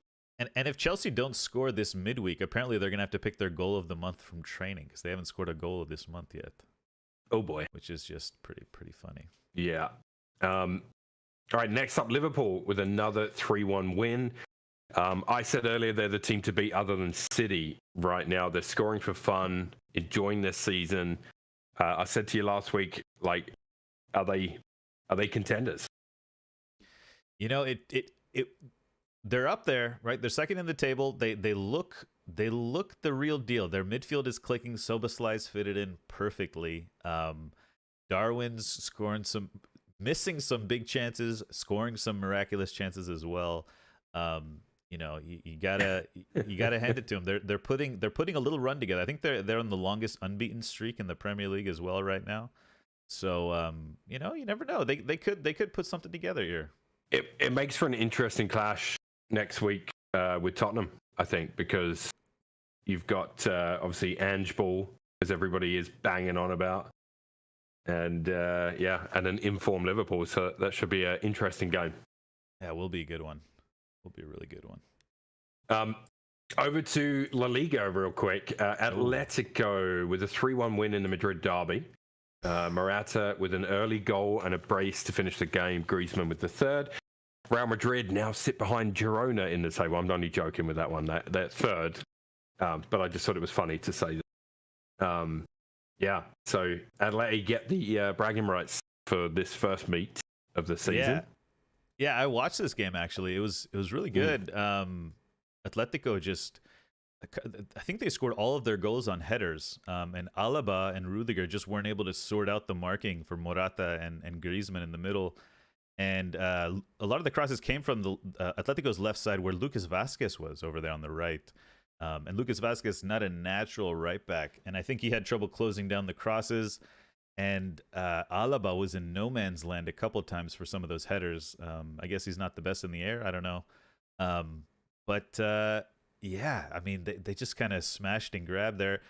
Madrid have a really interesting squad. You know, they replaced Benzema with Joselu, and they didn't really sign any backups there as well. So Vinicius Jr.'s out. He's injured. And they really don't have that attacking threat. Rodrigo wasn't able to do it by himself. It was Bellingham Modric. Couldn't get in on it. Yeah, Bellingham, Modric, and Rodrigo as your front three attackers. They look decent in build-up and whatnot, but that lack of cutting edge, that lack of tooth left them with long shots. Toni Kroos scored a nice long shot, but there was just a bunch of long shots. Madrid to have like a, you know, world-class 9. You know what I mean? It's so weird to me that they don't have one. I think everyone knows it was supposed to be Mbappe, right? Yeah. I think that hole is Mbappe shaped. And whether or not he fills it is to be determined. But that's a mess. Just trying to get him is a mess. But I'm pretty sure that was the plan. And now it's you can see it's missing. Yeah. It's tough. I mean, and you never know what will happen. Mbappe coming could be up in the air. It might not happen. He looks pretty comfortable at PSG. They're putting a whole project together for him. So I don't know. For sure. The other game in La Liga I wanted to touch on was Barcelona, top of the league. They came back from 2-0 down with 3 goals in the last 9 minutes of the game. Lewandowski, whose name I've been practicing in the mirror, and Cancelo with the goals. And then after the game, Cancelo's facial expressions were brought up in the Discord. What was that about? Because I'll tell you what it looked like to me after you tell me what actually was the reason for that. What was going on with the facial? I have no idea. I like to think, you know, he was on cocaine or something, you know, just something like insane. We're on the same page. Some smelling salts, you know, maybe he got a whiff of something. I don't know what was going on. Anyone in chat from Barcelona wants to elaborate on that? What that reminded me of was those 90s rave videos where people had taken a lot of ecstasy and were gurning. Do you know what I mean by gurning? Like, you know, I think I know what eyes you mean. wide. Like it's a side effect of drugs anyway, and that's what it looked like to me. I was like, what is happening? Have you heard of like Alpha Brain? Like it's a Joe Rogan supplement. Yes. From On It. So I wonder if like they take stuff like that before games and like they're like wired for the game and then it starts to wear off and they're still trying to do interviews and like the adrenaline hype or whatever winning the game. Maybe. And they're like trying to wake up their face, like, you know, trying to, I don't know, maybe something like that. I have no idea, but it was a great comeback. And Joao Felix, his assist for Lewandowski, that first one was, it's like he's doing the thing about I like about Joao Felix is he feels like a throwback player, and that he's like a classic number 10 kind of feel. He does those little things that, and kind of a bigger frame. Beautiful little chipped assist for Lewandowski. If you get a chance, check it out. Yeah, Cancelo. Yeah, Felix looks happy. Yeah. Looks like he's enjoying his football again. Yeah. So, yeah. He does. Serie A, before we touch on the Champions League, Serie A, both Milan teams getting a 1-0 win this week. They are first and second in the league, respectively. I did, for a laugh, say can Inter win every game this season. They've played 5-1-5. So, it's fun to think about, isn't it? They're the only team outside City that are 5 for 5 in the, or 6 for 6, or they're undefeated in the leagues, basically 100% record exactly. right now. Someone lost or drew this week. I can't remember who it was. Napoli drew this week. They've been quite disappointing compared to last season. I feel like they've got that hangover from winning it. Like I reckon they went full Jack Grealish after winning the title, and like they still have a hangover. That's what it looks like to me. But yeah, they have not been firing on all cylinders at all. And even the Georgian wonder kid, he's been a lot quieter so far this season. Yeah, maybe they've figured him out. Yeah, Champions League. Oh yeah, with the first group games of the Champions League, Newcastle got a huge point in their difficult group. Speaking of Milan, away at AC, Arturo Vidal said this was the worst game he's ever seen, and Newcastle were disgusting. And he saw some. I didn't see the game, so I'll take his word for it because it was 0-0. But Arturo Vidal's coming out with a lot of quotes lately. Is he like an analyst somewhere? He must be an analyst somewhere. I guess so. I'm not sure. He said something about Ten Hag having issues at United because he's bald or something. Like I can't remember exactly what he was saying. He was like, you can't trust bald people or something. He said, but yeah, something like that. Yeah, that was pretty good. Something about I was very frustrated with the way Newcastle played at the Emirates last year. I don't know if you remember that. They were time wasting from minute one. To the point where it was ludicrous that it was being allowed to happen. Like I think that the ball was in play for like 41 minutes or something stupid. Vidal, not the most popular character in football anyway, but I just thought it was funny. Whatever you think of that, that's a big point in that group. We did pick that group as the hardest group in the Champions League group stage, and to get a point away at Milan, I think it's a big result for Newcastle. Yeah, definitely. Celtic lost 2-0 to Feyenoord. It's a rough start in their group game. They also had a man sent off in the 63rd minute, or 2 men sent off. Did they have 2 men sent off? I got to get confirmation. Two men were sent off. Yeah. Two men sent off. Unfortunate for them. Routine wins for Barcelona. Manchester City, yawn. Although Alvarez did stand out again in that, continuing his hot streak, 2 goals in that game. I don't know if you saw any of that. I did see it. I think I saw the highlights of that. Yeah, he looks. Yeah. To me, he's a top striker. I think if you put him in any team, you could expect him to get a lot of goals. It's just he's in the shadow of Haaland right now. Which is just crazy. So in the sim racing community that I hang out in a lot, we have an Argentinian, and they were very frustrated with the lack of game time for him last season. Yeah. When I say them, I mean Argentinians. Football fans were very frustrated with that. I think, when KDB comes back, we said last week, I asked you guys, and you were like, he'll just come out the team for KDB. Man, I think that would be so harsh given the way he's played. I wonder if KDB could drop deeper, play that Gundogan role or something, or maybe play out on the wing, or, depending on what they need. But I mean, I imagine if City are down, you could see Alvarez, KDB, and Haaland on the pitch. But the other group games I wanted to touch upon, PSG with a 2-0 win over Dortmund. Arsenal smashed PSV 4-0. That was easily the best performance Arsenal have put in this season, by the way. And it had somebody ask me this week, do you think Arsenal could be more of a threat in a competition like the Champions League, especially once it gets to knockout? Could we be more of a threat in that than the Premier League? And I thought it was an interesting question because with everybody fit and playing well, like it's just one of those, you know. And I look to, I just don't, I don't know myself. Like you never know who the draw will throw up against you, and obviously you got to get through the group stage first. Could we be a threat in the Champions League? Because I don't think a Premier League win is on the card. So I wouldn't write off your Premier League chances just yet, but I'm being quite negative about it. But I could see you guys in this group qualifying early on, maybe a couple games, a game to spare or something. Do you feel like maybe there was any hangover going into the Spurs game after that performance against PSV? Definitely. Like it was a little too easy, maybe, or something like this. I did think in the second half, I thought some players looked tired. Plus, you know, we had injuries from that game. And then obviously Rice, that could be a fatigue thing, right, as well.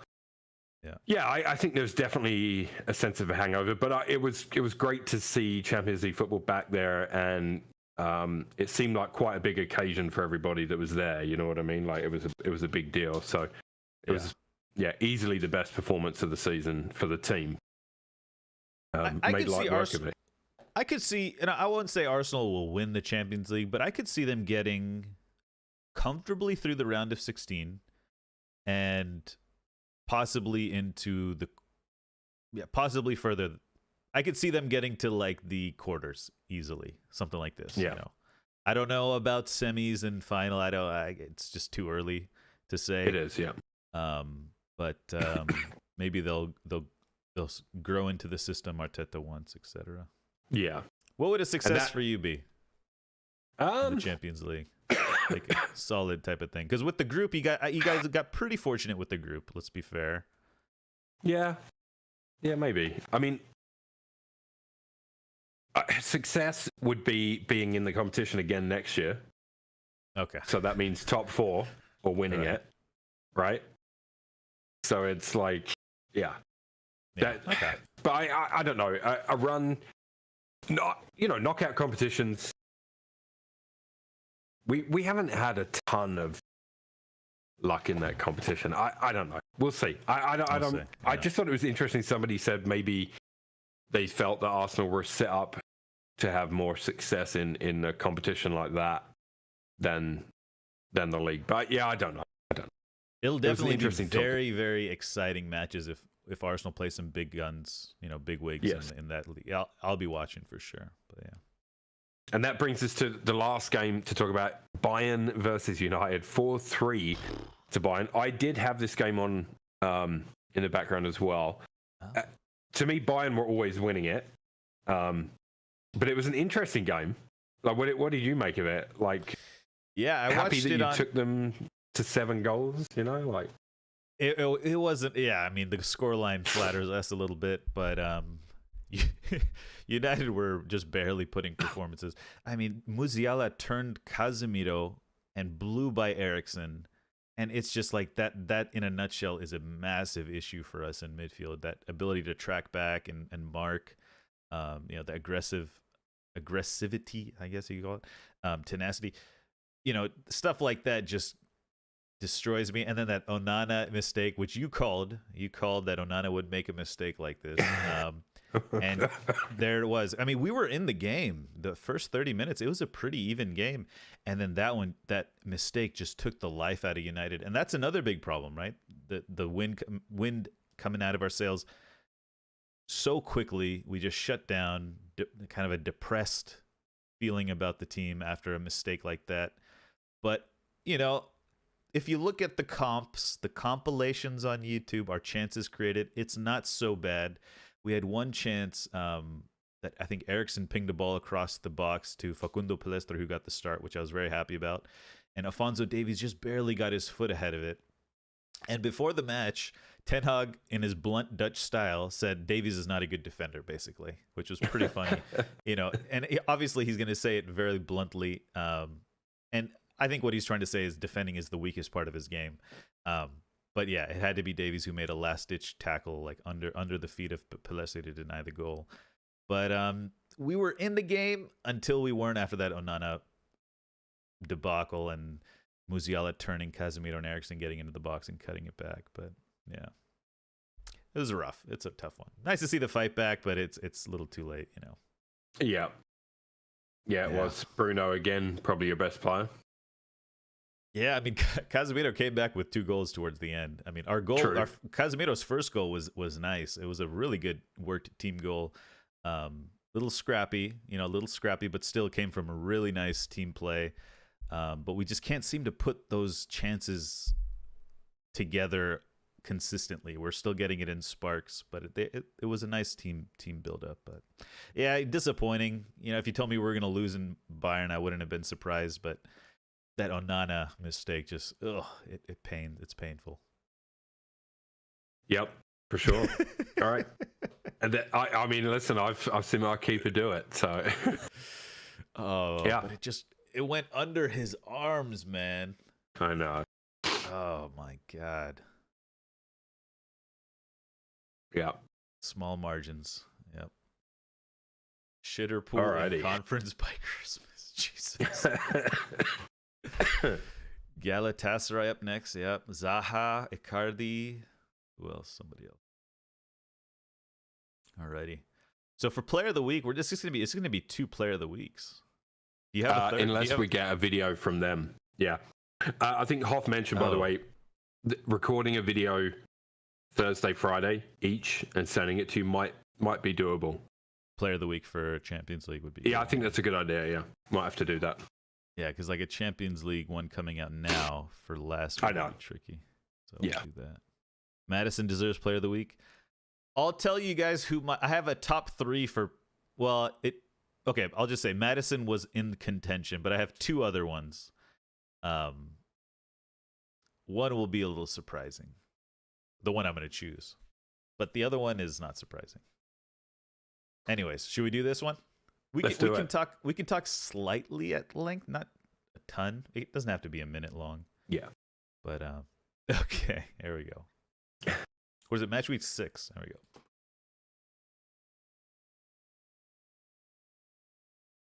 Hold on, let me change that to a 6.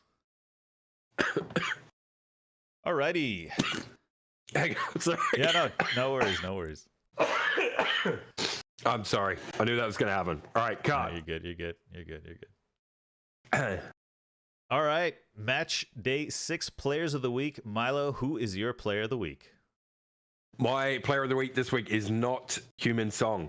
Probably should be, but we're not going to go there. Anthony Gordon for Newcastle, off the bench in the 12th minute, got an assist and a goal in Newcastle's rout of Sheffield United. Really good performance from him.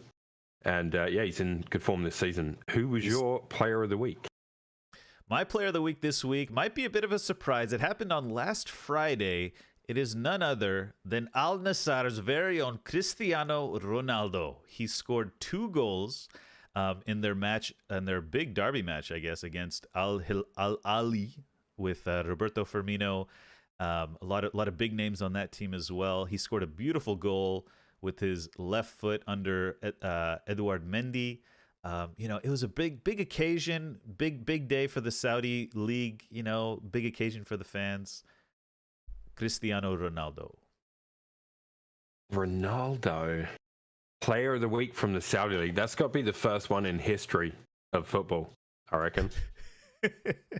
All right, my other ones were Johnny Evans. Okay. To Bruno, that moment, and then James Maddison I thought was really good. I thought I don't know. He's it might be the signing of the season so far. Come on, if there's an opportunity to give Ronaldo player of the week, you got to give it to him. It was a good goal. He still looks good, like physically. Like he's still moving well. He's still finding spaces. Sure, what is there? Are the teams very good? No, it's not shock value. I didn't see. Okay, so João Felix had a nice. I think for me, player of the week is more like moments. I'm not like Kane would be an obvious choice, right? Kane, 3 goals, 2 assists, Bundesliga tax, etc. That's something I was thinking about too.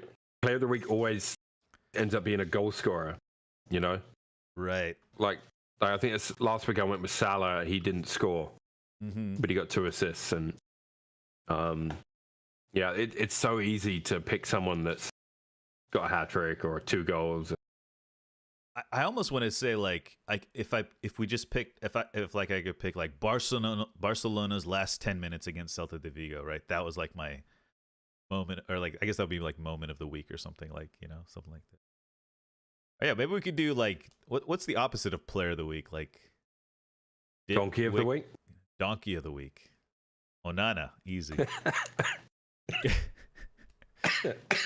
Easy. Good, mate. Stuff like that, you know. But yeah, we could do that. Who was your guys'? So we got Kane. No City players. I don't know. Alrighty, well, Milo, that's all we have planned for today. So we can we can do whatever. I know you're feeling a little under the weather, so we called a little early. Yeah, and I probably should do that. To be honest, I should probably go to bed. Save the lungs and save the breath and get your rest. Yeah, I'll chat with Chad a little bit after. Maybe we can, I don't know, do something. Play some games. Yeah, maybe. I haven't been playing. I haven't turned on my PS5 in a while. You could even play some of those this is trivia footy games. Okay, yeah. We'll do that. I played a little EAFC, by the way. Oh, you did? How was that? Yeah, not bad. I'm definitely going to do like a custom slider career mode. Okay. I probably will play some pro clubs. Okay. I believe it or not, I've been enjoying Volta because now there's crossplay. There's far more players playing it. Okay. So I actually got it on PC as well, so it looks really nice. A couple of extra graphical options on PC, which kind of I haven't bought one on PC for ever. I don't. Okay. So maybe I was gonna do a stream last night, but obviously I wasn't feeling too good. So it's coming. Highly Unconvinced. He's been on the show, guys, before. Highly Unconvinced. Check him out. He messaged me on Twitter about possible pro clubs. I wonder if he would be interested in. I was playing with him the other day. Oh, there you go. Okay. Yeah. We were. You guys, So maybe you guys could do like a night a week or something. I don't know if you guys want to do a pro clubs. Everyone. Could, maybe. I definitely want at least a football night back on the stream because I mean, my stream started with Paz, right? My sort of Legends League. Then you guys got me into the My Club shit. So I blame you for that. I'll take the blame for that. No, and by you I mean just generally this whole community. And I take blame for that too.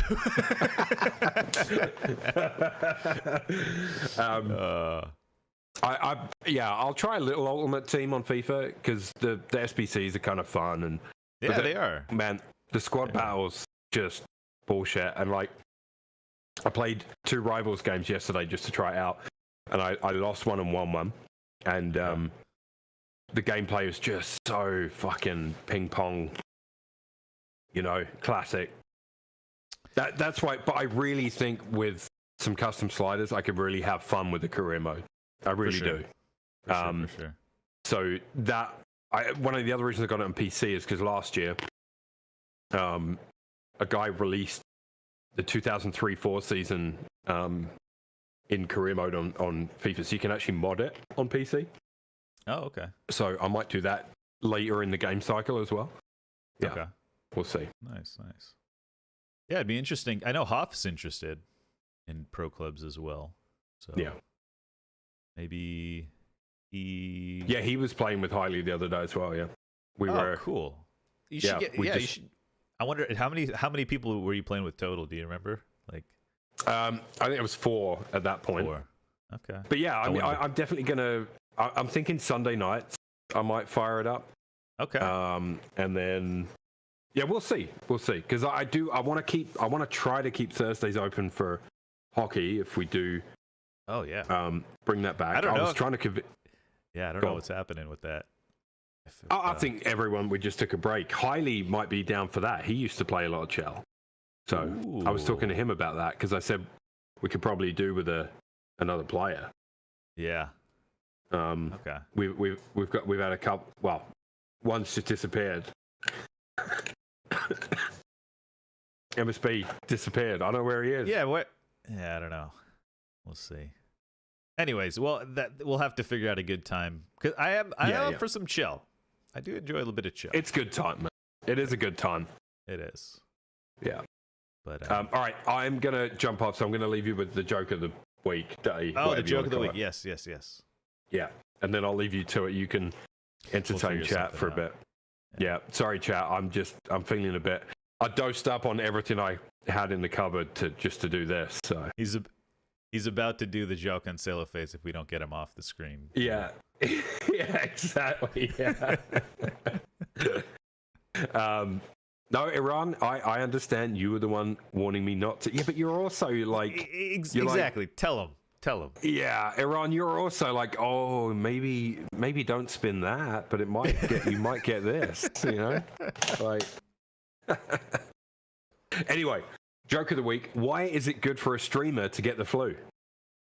Because then he's gone viral. Get it? That's good. That's good. There you go. That was good. There you go. It was topical. All right, I'm out. Good night, everyone. Good night, Milo. Thanks for joining. Thanks for powering through. You got it. Bye. Guys, give it up. Hearts in chat for Milo, guys. He powered through. He powered through for you guys. Okay? He powered through. But now, what do we do?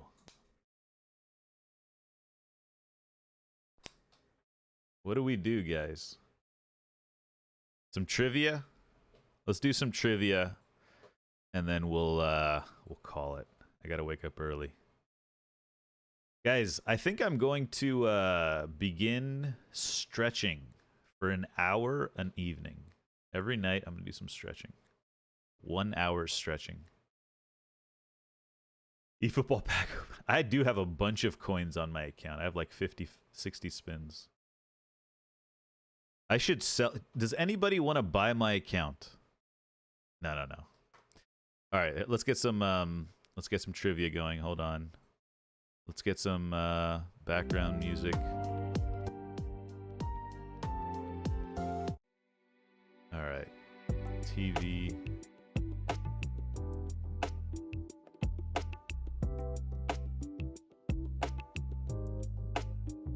I'll get the cam going. So it has to be at least $60.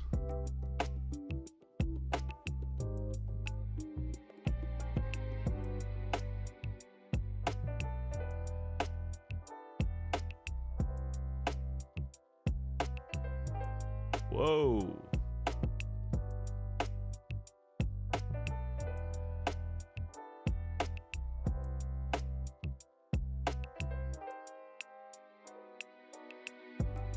All right, we got PSG 2013. That's not bad. $60 for an account? Come on, man. I have over 100 XP trainers. You know, I got all this shit, man.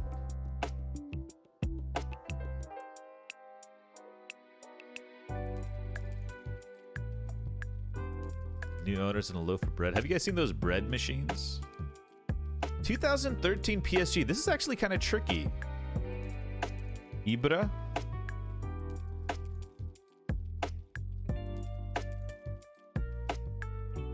Lavezzi? No. All right, hold on. This is gonna be tough. Pastore. Oh, Matuidi. Pastore here? Yeah, Pastore, Cavani, Matuidi, we got Silva. I don't think Silva will fit here.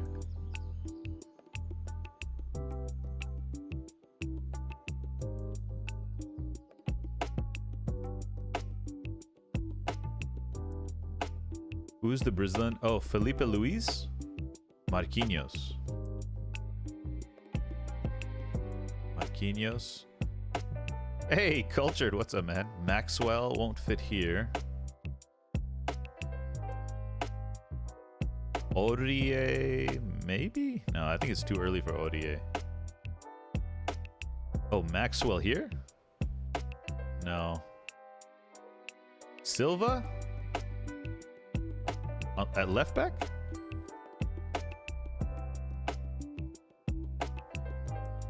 Silva?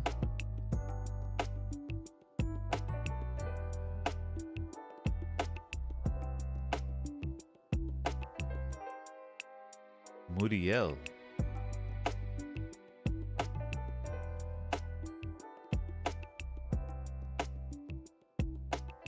CB, no. What? Muriel's the attacker? Aurier, I tried Aurier. Alright, 2013. Matuidi, Thiago Motta was there around then. Verratti was there at that time? Maybe? Does Verratti fit? Oh wow, it does. Okay. Verratti.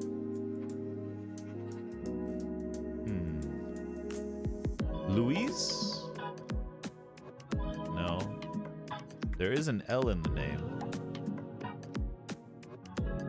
Silva was the CB. He was captain, I believe. Yeah, but it's just maybe not in this game he was there. Not in this game. He was probably in the team, but just... Trapp? Kevin Trapp? Ariola's too young. Who played goalkeeper for them?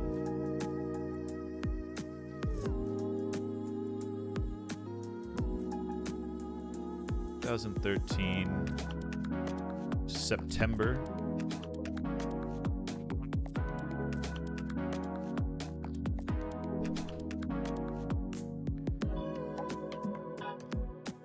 Kurtzawa, oh good shout. Cavani? It's got to be a pacey winger out here. Oh, is this Lavezzi over here? Ah, it's Lavezzi over there.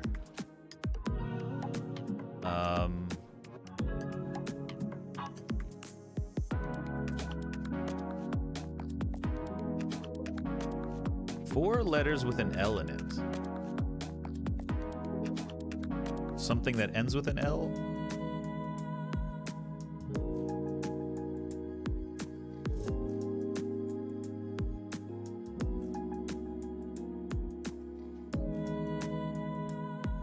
Was Danilo? No, Danilo was Madrid and Juventus. Evra? No, Evra was too early for Evra. Wait, who is this center back? L in his name. I'm guessing the L is last. Oh, Adil? No, I would have been there. Who is Adil? Who am I thinking of? Center back Adil? Moroccan guy? Alan? Ooh. Al is right. Alex. Yes. Alex. Yes, yes, yes. Alex, the Brazilian. He played for Chelsea as well, I think. Okay, we have 3 more left. This one has an E here and an A.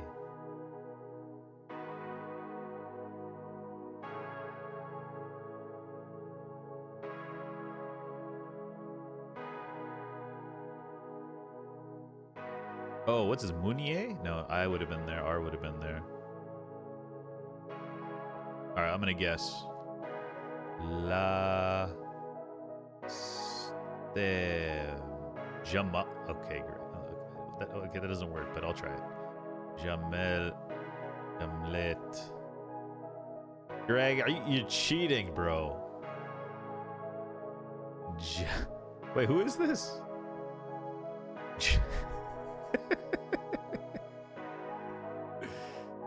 Good memory, Greg. Good memory. Jalette? I don't know who this is. To be fair, I don't think any of us would have ever got this. Jeanlet. Christopher Jeanlet, the captain. Okay. Oh my god, look at this. He's got painted hair. Okay, 2 more left. I hear no A, no S. P. Bon. Pivot. Oh, Digne. Digne. Luca Digne. Nice one. And the goalkeeper. Strap. Ospina? No. Moose. No. Siuuuu. Nice one. Now we got a backlog of these, I'll tell you that. Arsenal 3-3 2011 against Tottenham. Oh man, do we want to go down this road right now? It was Siuuuu. Or 2011? Probably Chesney? Lehman? That doesn't fit.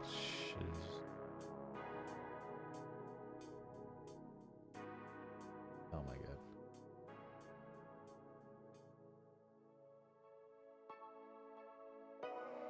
Oh.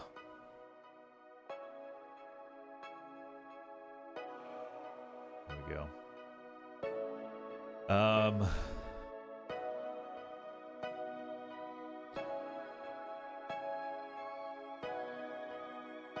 Wait. Sagna. Clichy.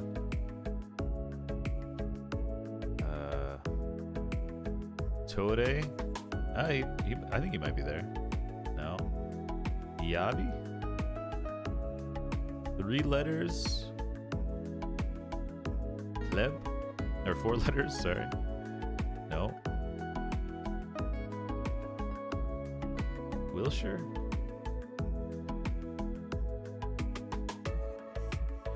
No.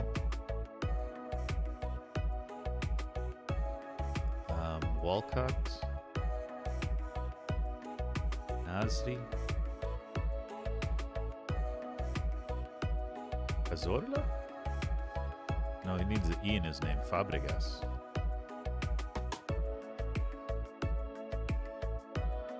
Song. Oh, Mertesacker? Oh, it doesn't fit. Carlitos Vela? Vermeulen? Oh, no.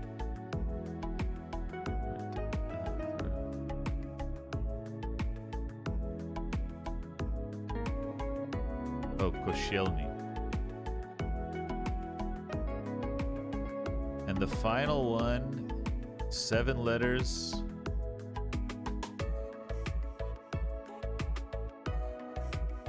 Vermeulen? No.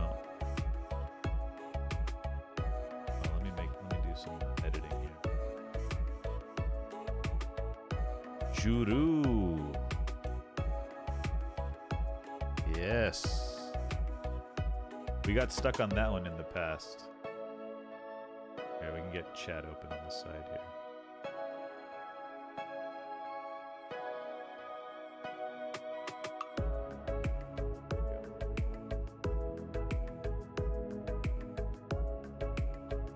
Okay, let's see what else we got.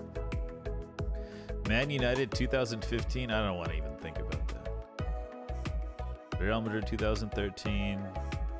Liverpool 2001. Arsenal 2007. Let's go to a different game. Where were ya? Where were ya, guys? Sheffield United, 0 appearances. Probably went on loan.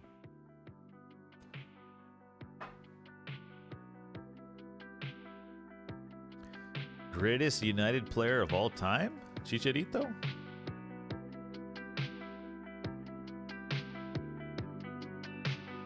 Who moved from Sheffield now? Joe Gomez? No. Ramsdale? Oh wow, it was Ramsdale.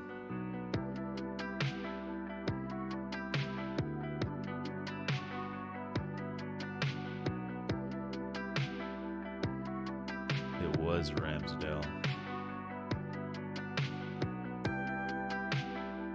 Greg got it. Unbelievable. All right, next one. Lyon B team. Benzema left before this.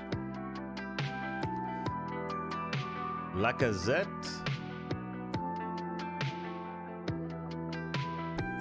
Lacazette left. Well, I don't know. Maybe Lacazette? The goal scoring record doesn't seem great, but okay, not Lacazette. Oh, then he went to Lyon. Okay, hold on. So who left Lyon in 2019? They're not at the French league.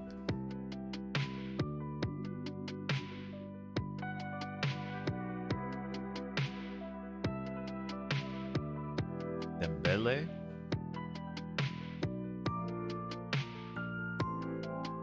I don't think it's Usman because they would have had him coming back. That's the only Dembele in the game? What the hell? Oh, Ndombele. Oh, he's in Saudi. He's not in the game.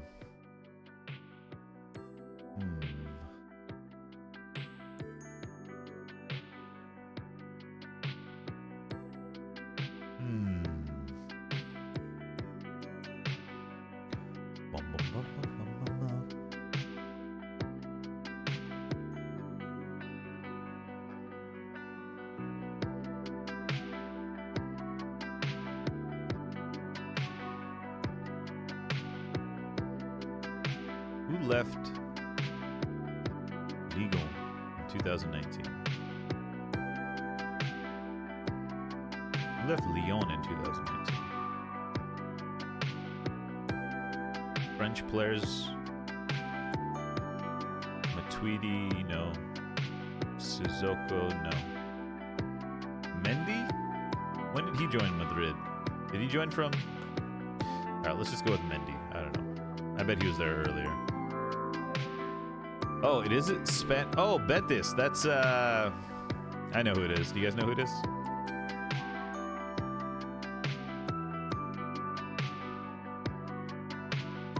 Anybody?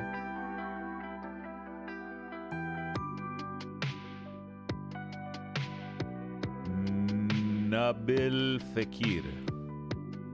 Yeah. Nabil Fekir.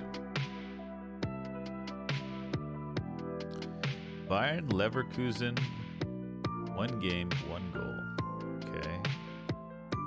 2014. Medical of death? I don't know what that means. I don't know. I don't know who this is.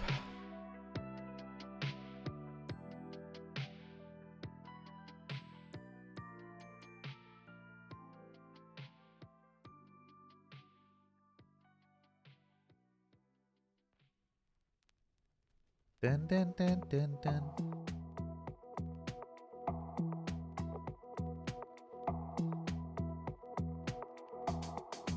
Verts? I don't know. Who's... He's still in Germany. Went to Leverkusen. Who signed from Leverkusen to Bayern or Dortmund?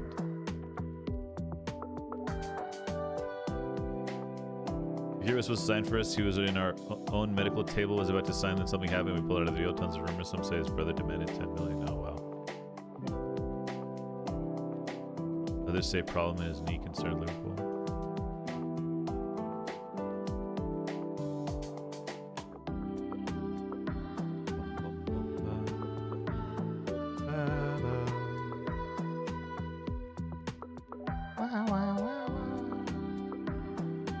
All right, new game after this. Lokonga. Oh, Dortmund.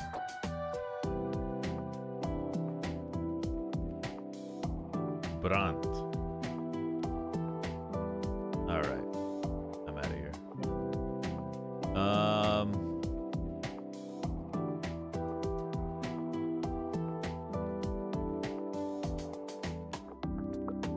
There we go.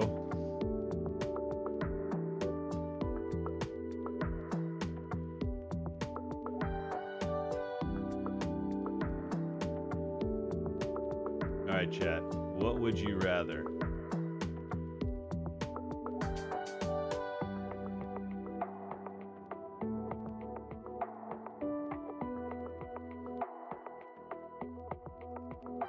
Well, let's see what happens if I turn dark mode off. There we go. Oh, let's get the 91st minute frame.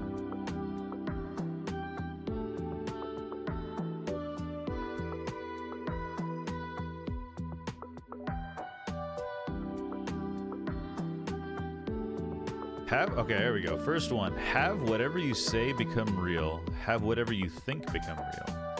Say for sure. Oh, you guys can't see the answer.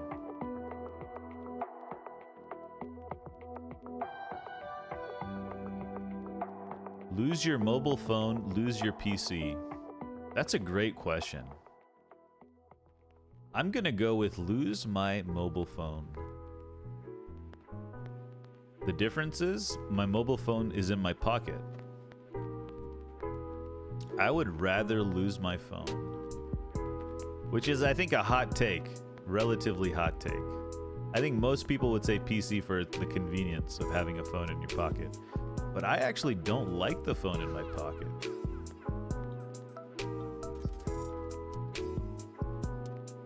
Yeah, see, PC would make more sense here. Have only one hand, have only one leg. That's interesting. I would have to go have only one leg. Well,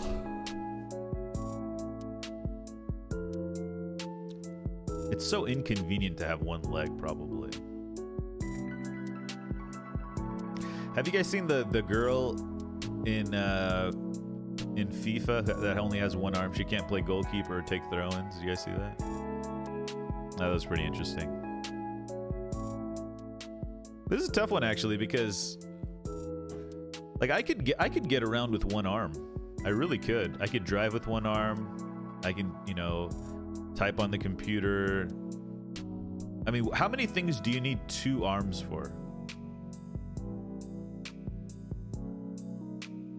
Playing guitar, you know, but like I could still make music on the computer with one hand. No video games, yeah, that's fine. I'm fine with no video games. Really, guys, I'm dead serious. I'm fine with no video games.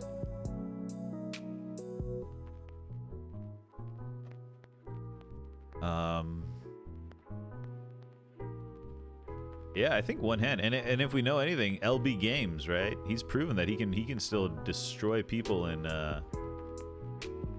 with one arm, with one hand. Oh, it's pretty close, this one.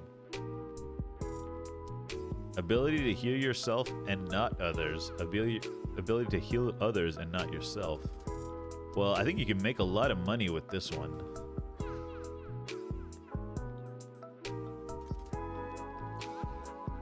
You can kill some doctor's wife and have him take the fall for it? Please don't forget me. Wait. Where did that come from? I'm totally confused by that comment, Idon. Heal others. I mean, heal others, you can make a lot of money. Ability to heal yourself. What could you do? I mean, would that be you can live forever? Oh, it wasn't me. I was a one-armed man. Oh, you... Okay, I don't know. I'll heal others. Okay, with the majority there. Have the ability to time travel to any point in the past. Have the ability to teleport to any location instantly. Oh, it's a movie? Oh, okay, I missed it. I didn't know that. Oh, I don't know. I don't know. I don't know movies. Teleport?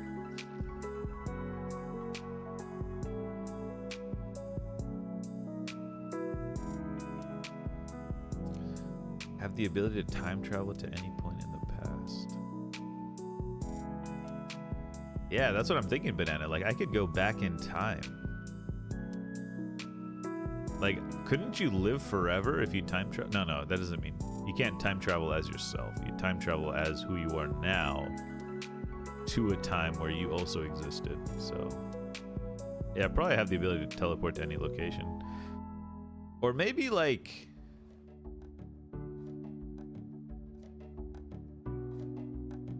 Yeah, I don't know, actually.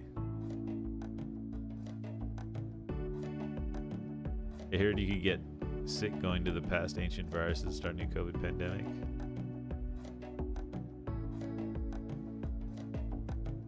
What was the best time to be like a dude? Like the 60s? Just smoking indoors like madmen, wearing suits. Just John Hamm's character. Was it Dave Davenport or whatever? If you were white, that's true. Never mind then. Alright, ability to teleport to any location. There we go. I'm in the majority there as well. Play video games for the rest of your life. Watch movies for the rest of your life.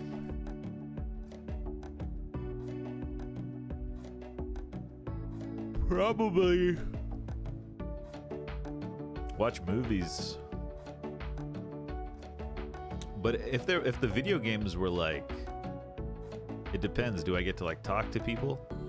Could I watch movies with people I know? I don't know.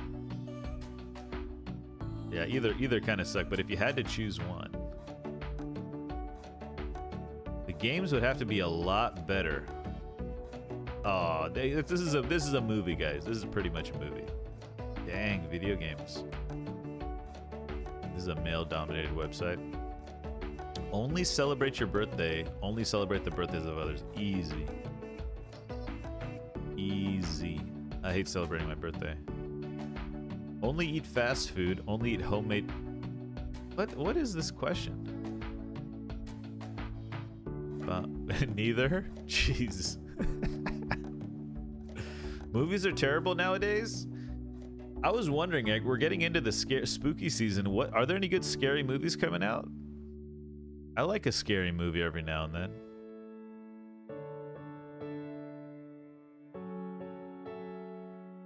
Drink hot drinks in the summer, drink cold drinks in the winter.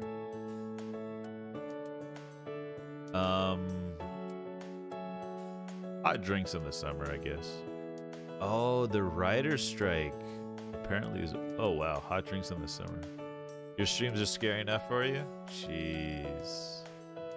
Oh, Napoleon does look good. Apparently there's like a 4.5-hour director's cut. There's a 4.5 director's cut. Just watch United matches. That's all I have time to watch, really. Tomorrow night I'm excited. After work I'm gonna come home and watch the United match. I'll be in blackout mode tomorrow as well. Fail every class in school, but everyone is proud and happy for you. Pass every class in school. I'll fail every class. Actually, I don't know.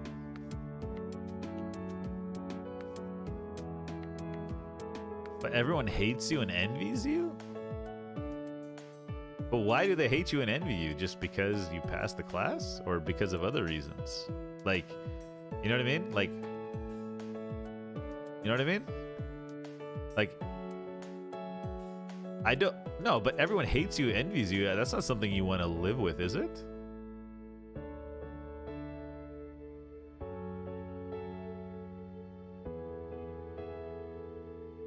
You're going to MIT, getting a degree, but everyone will hate you.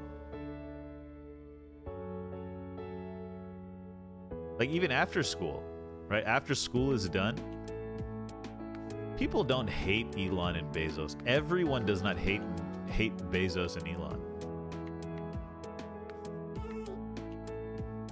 Everyone doesn't hate Elon and Bezos. A lot of people like Elon. Everyone, think about it. Everyone hating you. That means you'll probably never get married. You'll probably never have a relationship. You know what I mean? That's what I was thinking when I think everyone hates and envies you. Like, you never have a family. Right? Everyone, guys. Everyone is a big, big word here. I'm going to fail. It's almost split. Build AI wife. You guys know, you know what I actually recommend? Go to ChatGPT with your problems and tell ChatGPT to give me a step-by-step plan for what to do. And don't ask it for many steps ahead. Say, I want one and only one step thing to do right now. Like, for example, they'll be like, you know, research a recipe and cook yourself a meal, or go grocery shopping and get healthy meals or something. You know, they'll say something like that. It's really interesting. Use it as a tool, but like, don't ask it to give you a list of 10 things to do. Just say, give me one thing, and then type, I will come back once I have completed this thing, and then you can tell me the next thing on the list.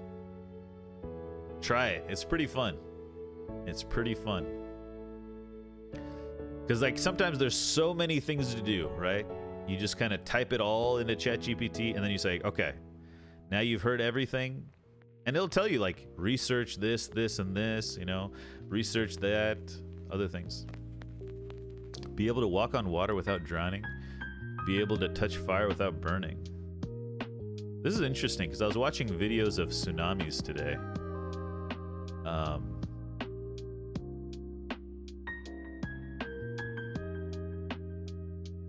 And I was thinking, I feel like I would survive a tsunami. But like a flood, I don't know if I was involved in a flood at the beginning of the year, and like I got on my longboard and I got my wetsuit on. I got a backpack and I was just chilling on my longboard. Like a flood would suck. But a fire would also suck. I feel like, well, this is what I would... The thing is, okay, imagine you're surrounded by fire, right? You almost drowned once as a teenager? You only use ChatGPT for college assignments? True. True. Walk on water. Imagine you're surrounded by fire. A guy I know died on jet ski last week? Oh, shit. From drowning? Oh, he probably hit himself. I've never been on a jet ski. You can definitely scam some of these evangelicals if you can walk on water. You were swimming from one side of a lake to the other. You've drowned 3 times? You overestimated yourself. That's how my Nuno died. Lake Tahoe. What? You've drowned 3 times, Greg? Holy shit. Yeah, I've never drowned before. But what I'm thinking is, like, say you're surrounded by fire. You could probably tell how deep, like, my worry is, like, in my mind, it's like, if I'm surrounded by fire, okay, I'm gonna, if I can get my clothes wet, I'll get my clothes wet, and I'll jump through the fire, you know, get to the, if I'm surrounded. But what I'm worried about is, what if I'm surrounded by fire, but the fire is deeper than I think it is? I feel like I would be able to see through the fire and see where it's not deep, right? Because what if you just start running and it's just more fire? You know? And I lived by the coast, drowned in Tahoe. Oh my God. That's horrible. Well, you can never swim if you walk on water.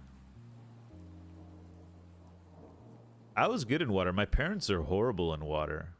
They're like terrified of water. They didn't grow up near pools or water or anything, so it's just not something they learned.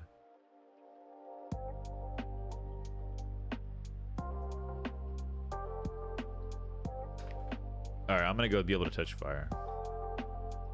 Oh wow, even.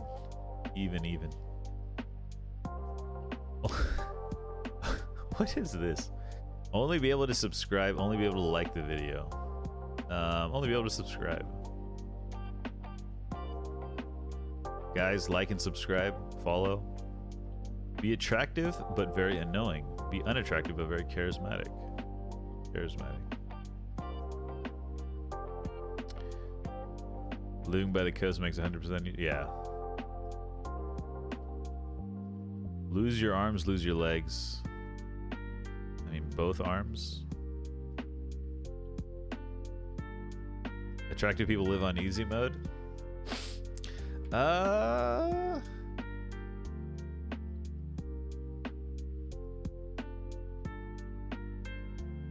to think if I know. Yeah, maybe. Invasion, you can run. Invasion of what? Who's gonna invade? Attractive women live. Maybe attractive women. Oh, I missed this one. I thought I was clicking on the screen. Have to poop every 35 minutes. Have to pee every 35 minutes. Sorry. Get a flat tire. Run out of gas. Get a flat tire. I can do. I can change a flat tire as long as I have a spare. I changed a flat tire on a busy highway one time. I was going to play golf with a buddy and I had a flat tire, and I quickly changed it, and I still made the tee time. Be the only person that doesn't get to live forever. Be the only person that gets to live forever. I'll live forever, man. I don't care. I think you are it on. These are your questions. Always be aroused. Never feel aroused at all.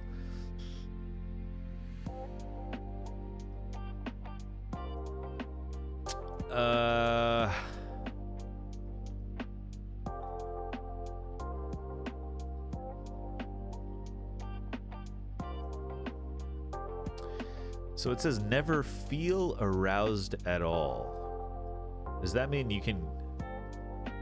I gotta go with always. Actually, I don't know.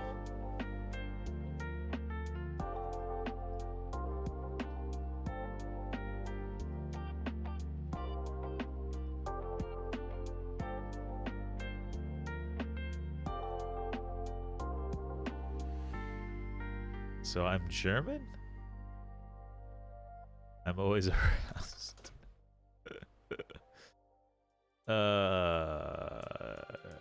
Yeah, that's what I'm wondering it on. Can you still, you know, procreate?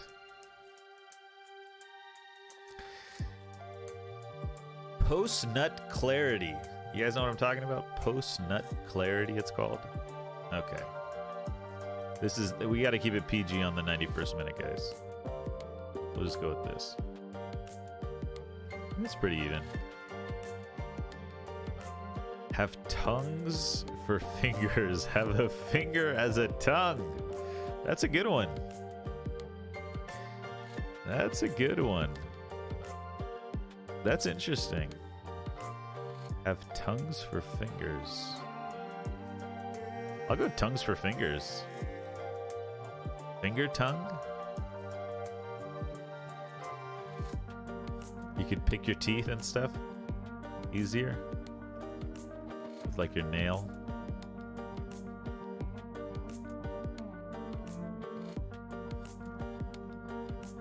Actually, I'll go with finger as a tongue.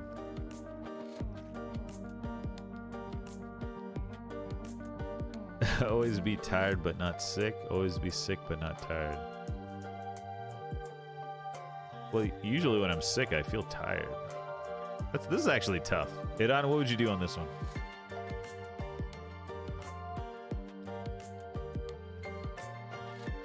I can only think of one use where a finger comes handy as a tongue. Tired but sick. But not sick.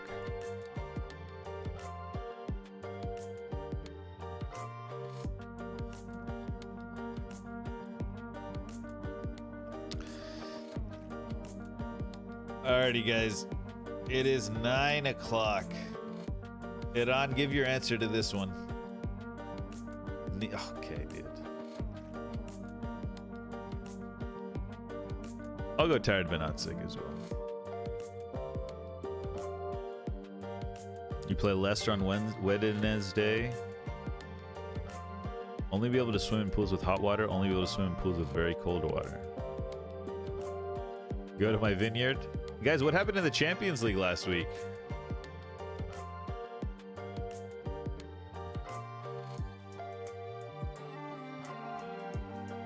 Let's see what happened real quick. Let's check the Champions League scores.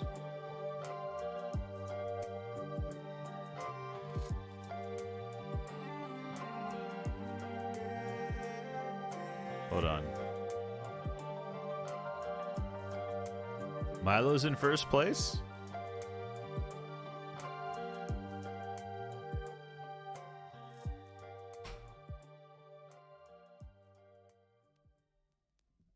Oh, damn, I'm in 7th place?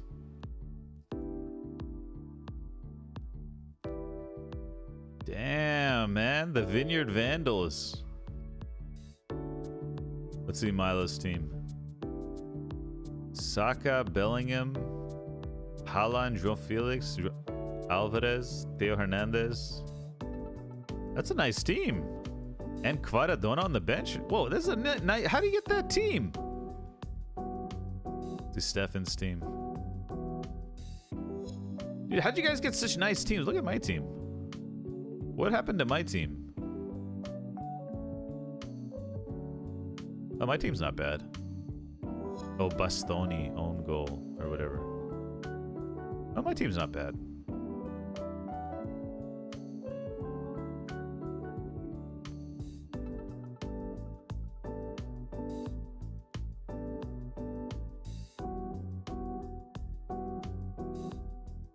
Palace tomorrow, got a prediction. I'll go with my team is ass. Come on, man, it's not that bad. I'll say a 2-1 victory. But if we get, you know, honestly, if we crash out of that competition, I'm not unhappy about it. Mason Mount's gonna play. I'm guessing Amrabat is gonna play. I'm assuming Bruno's gonna play. We'll see. All right, guys. 9 o'clock. I'm pretty tired, and I need to clean up a little bit.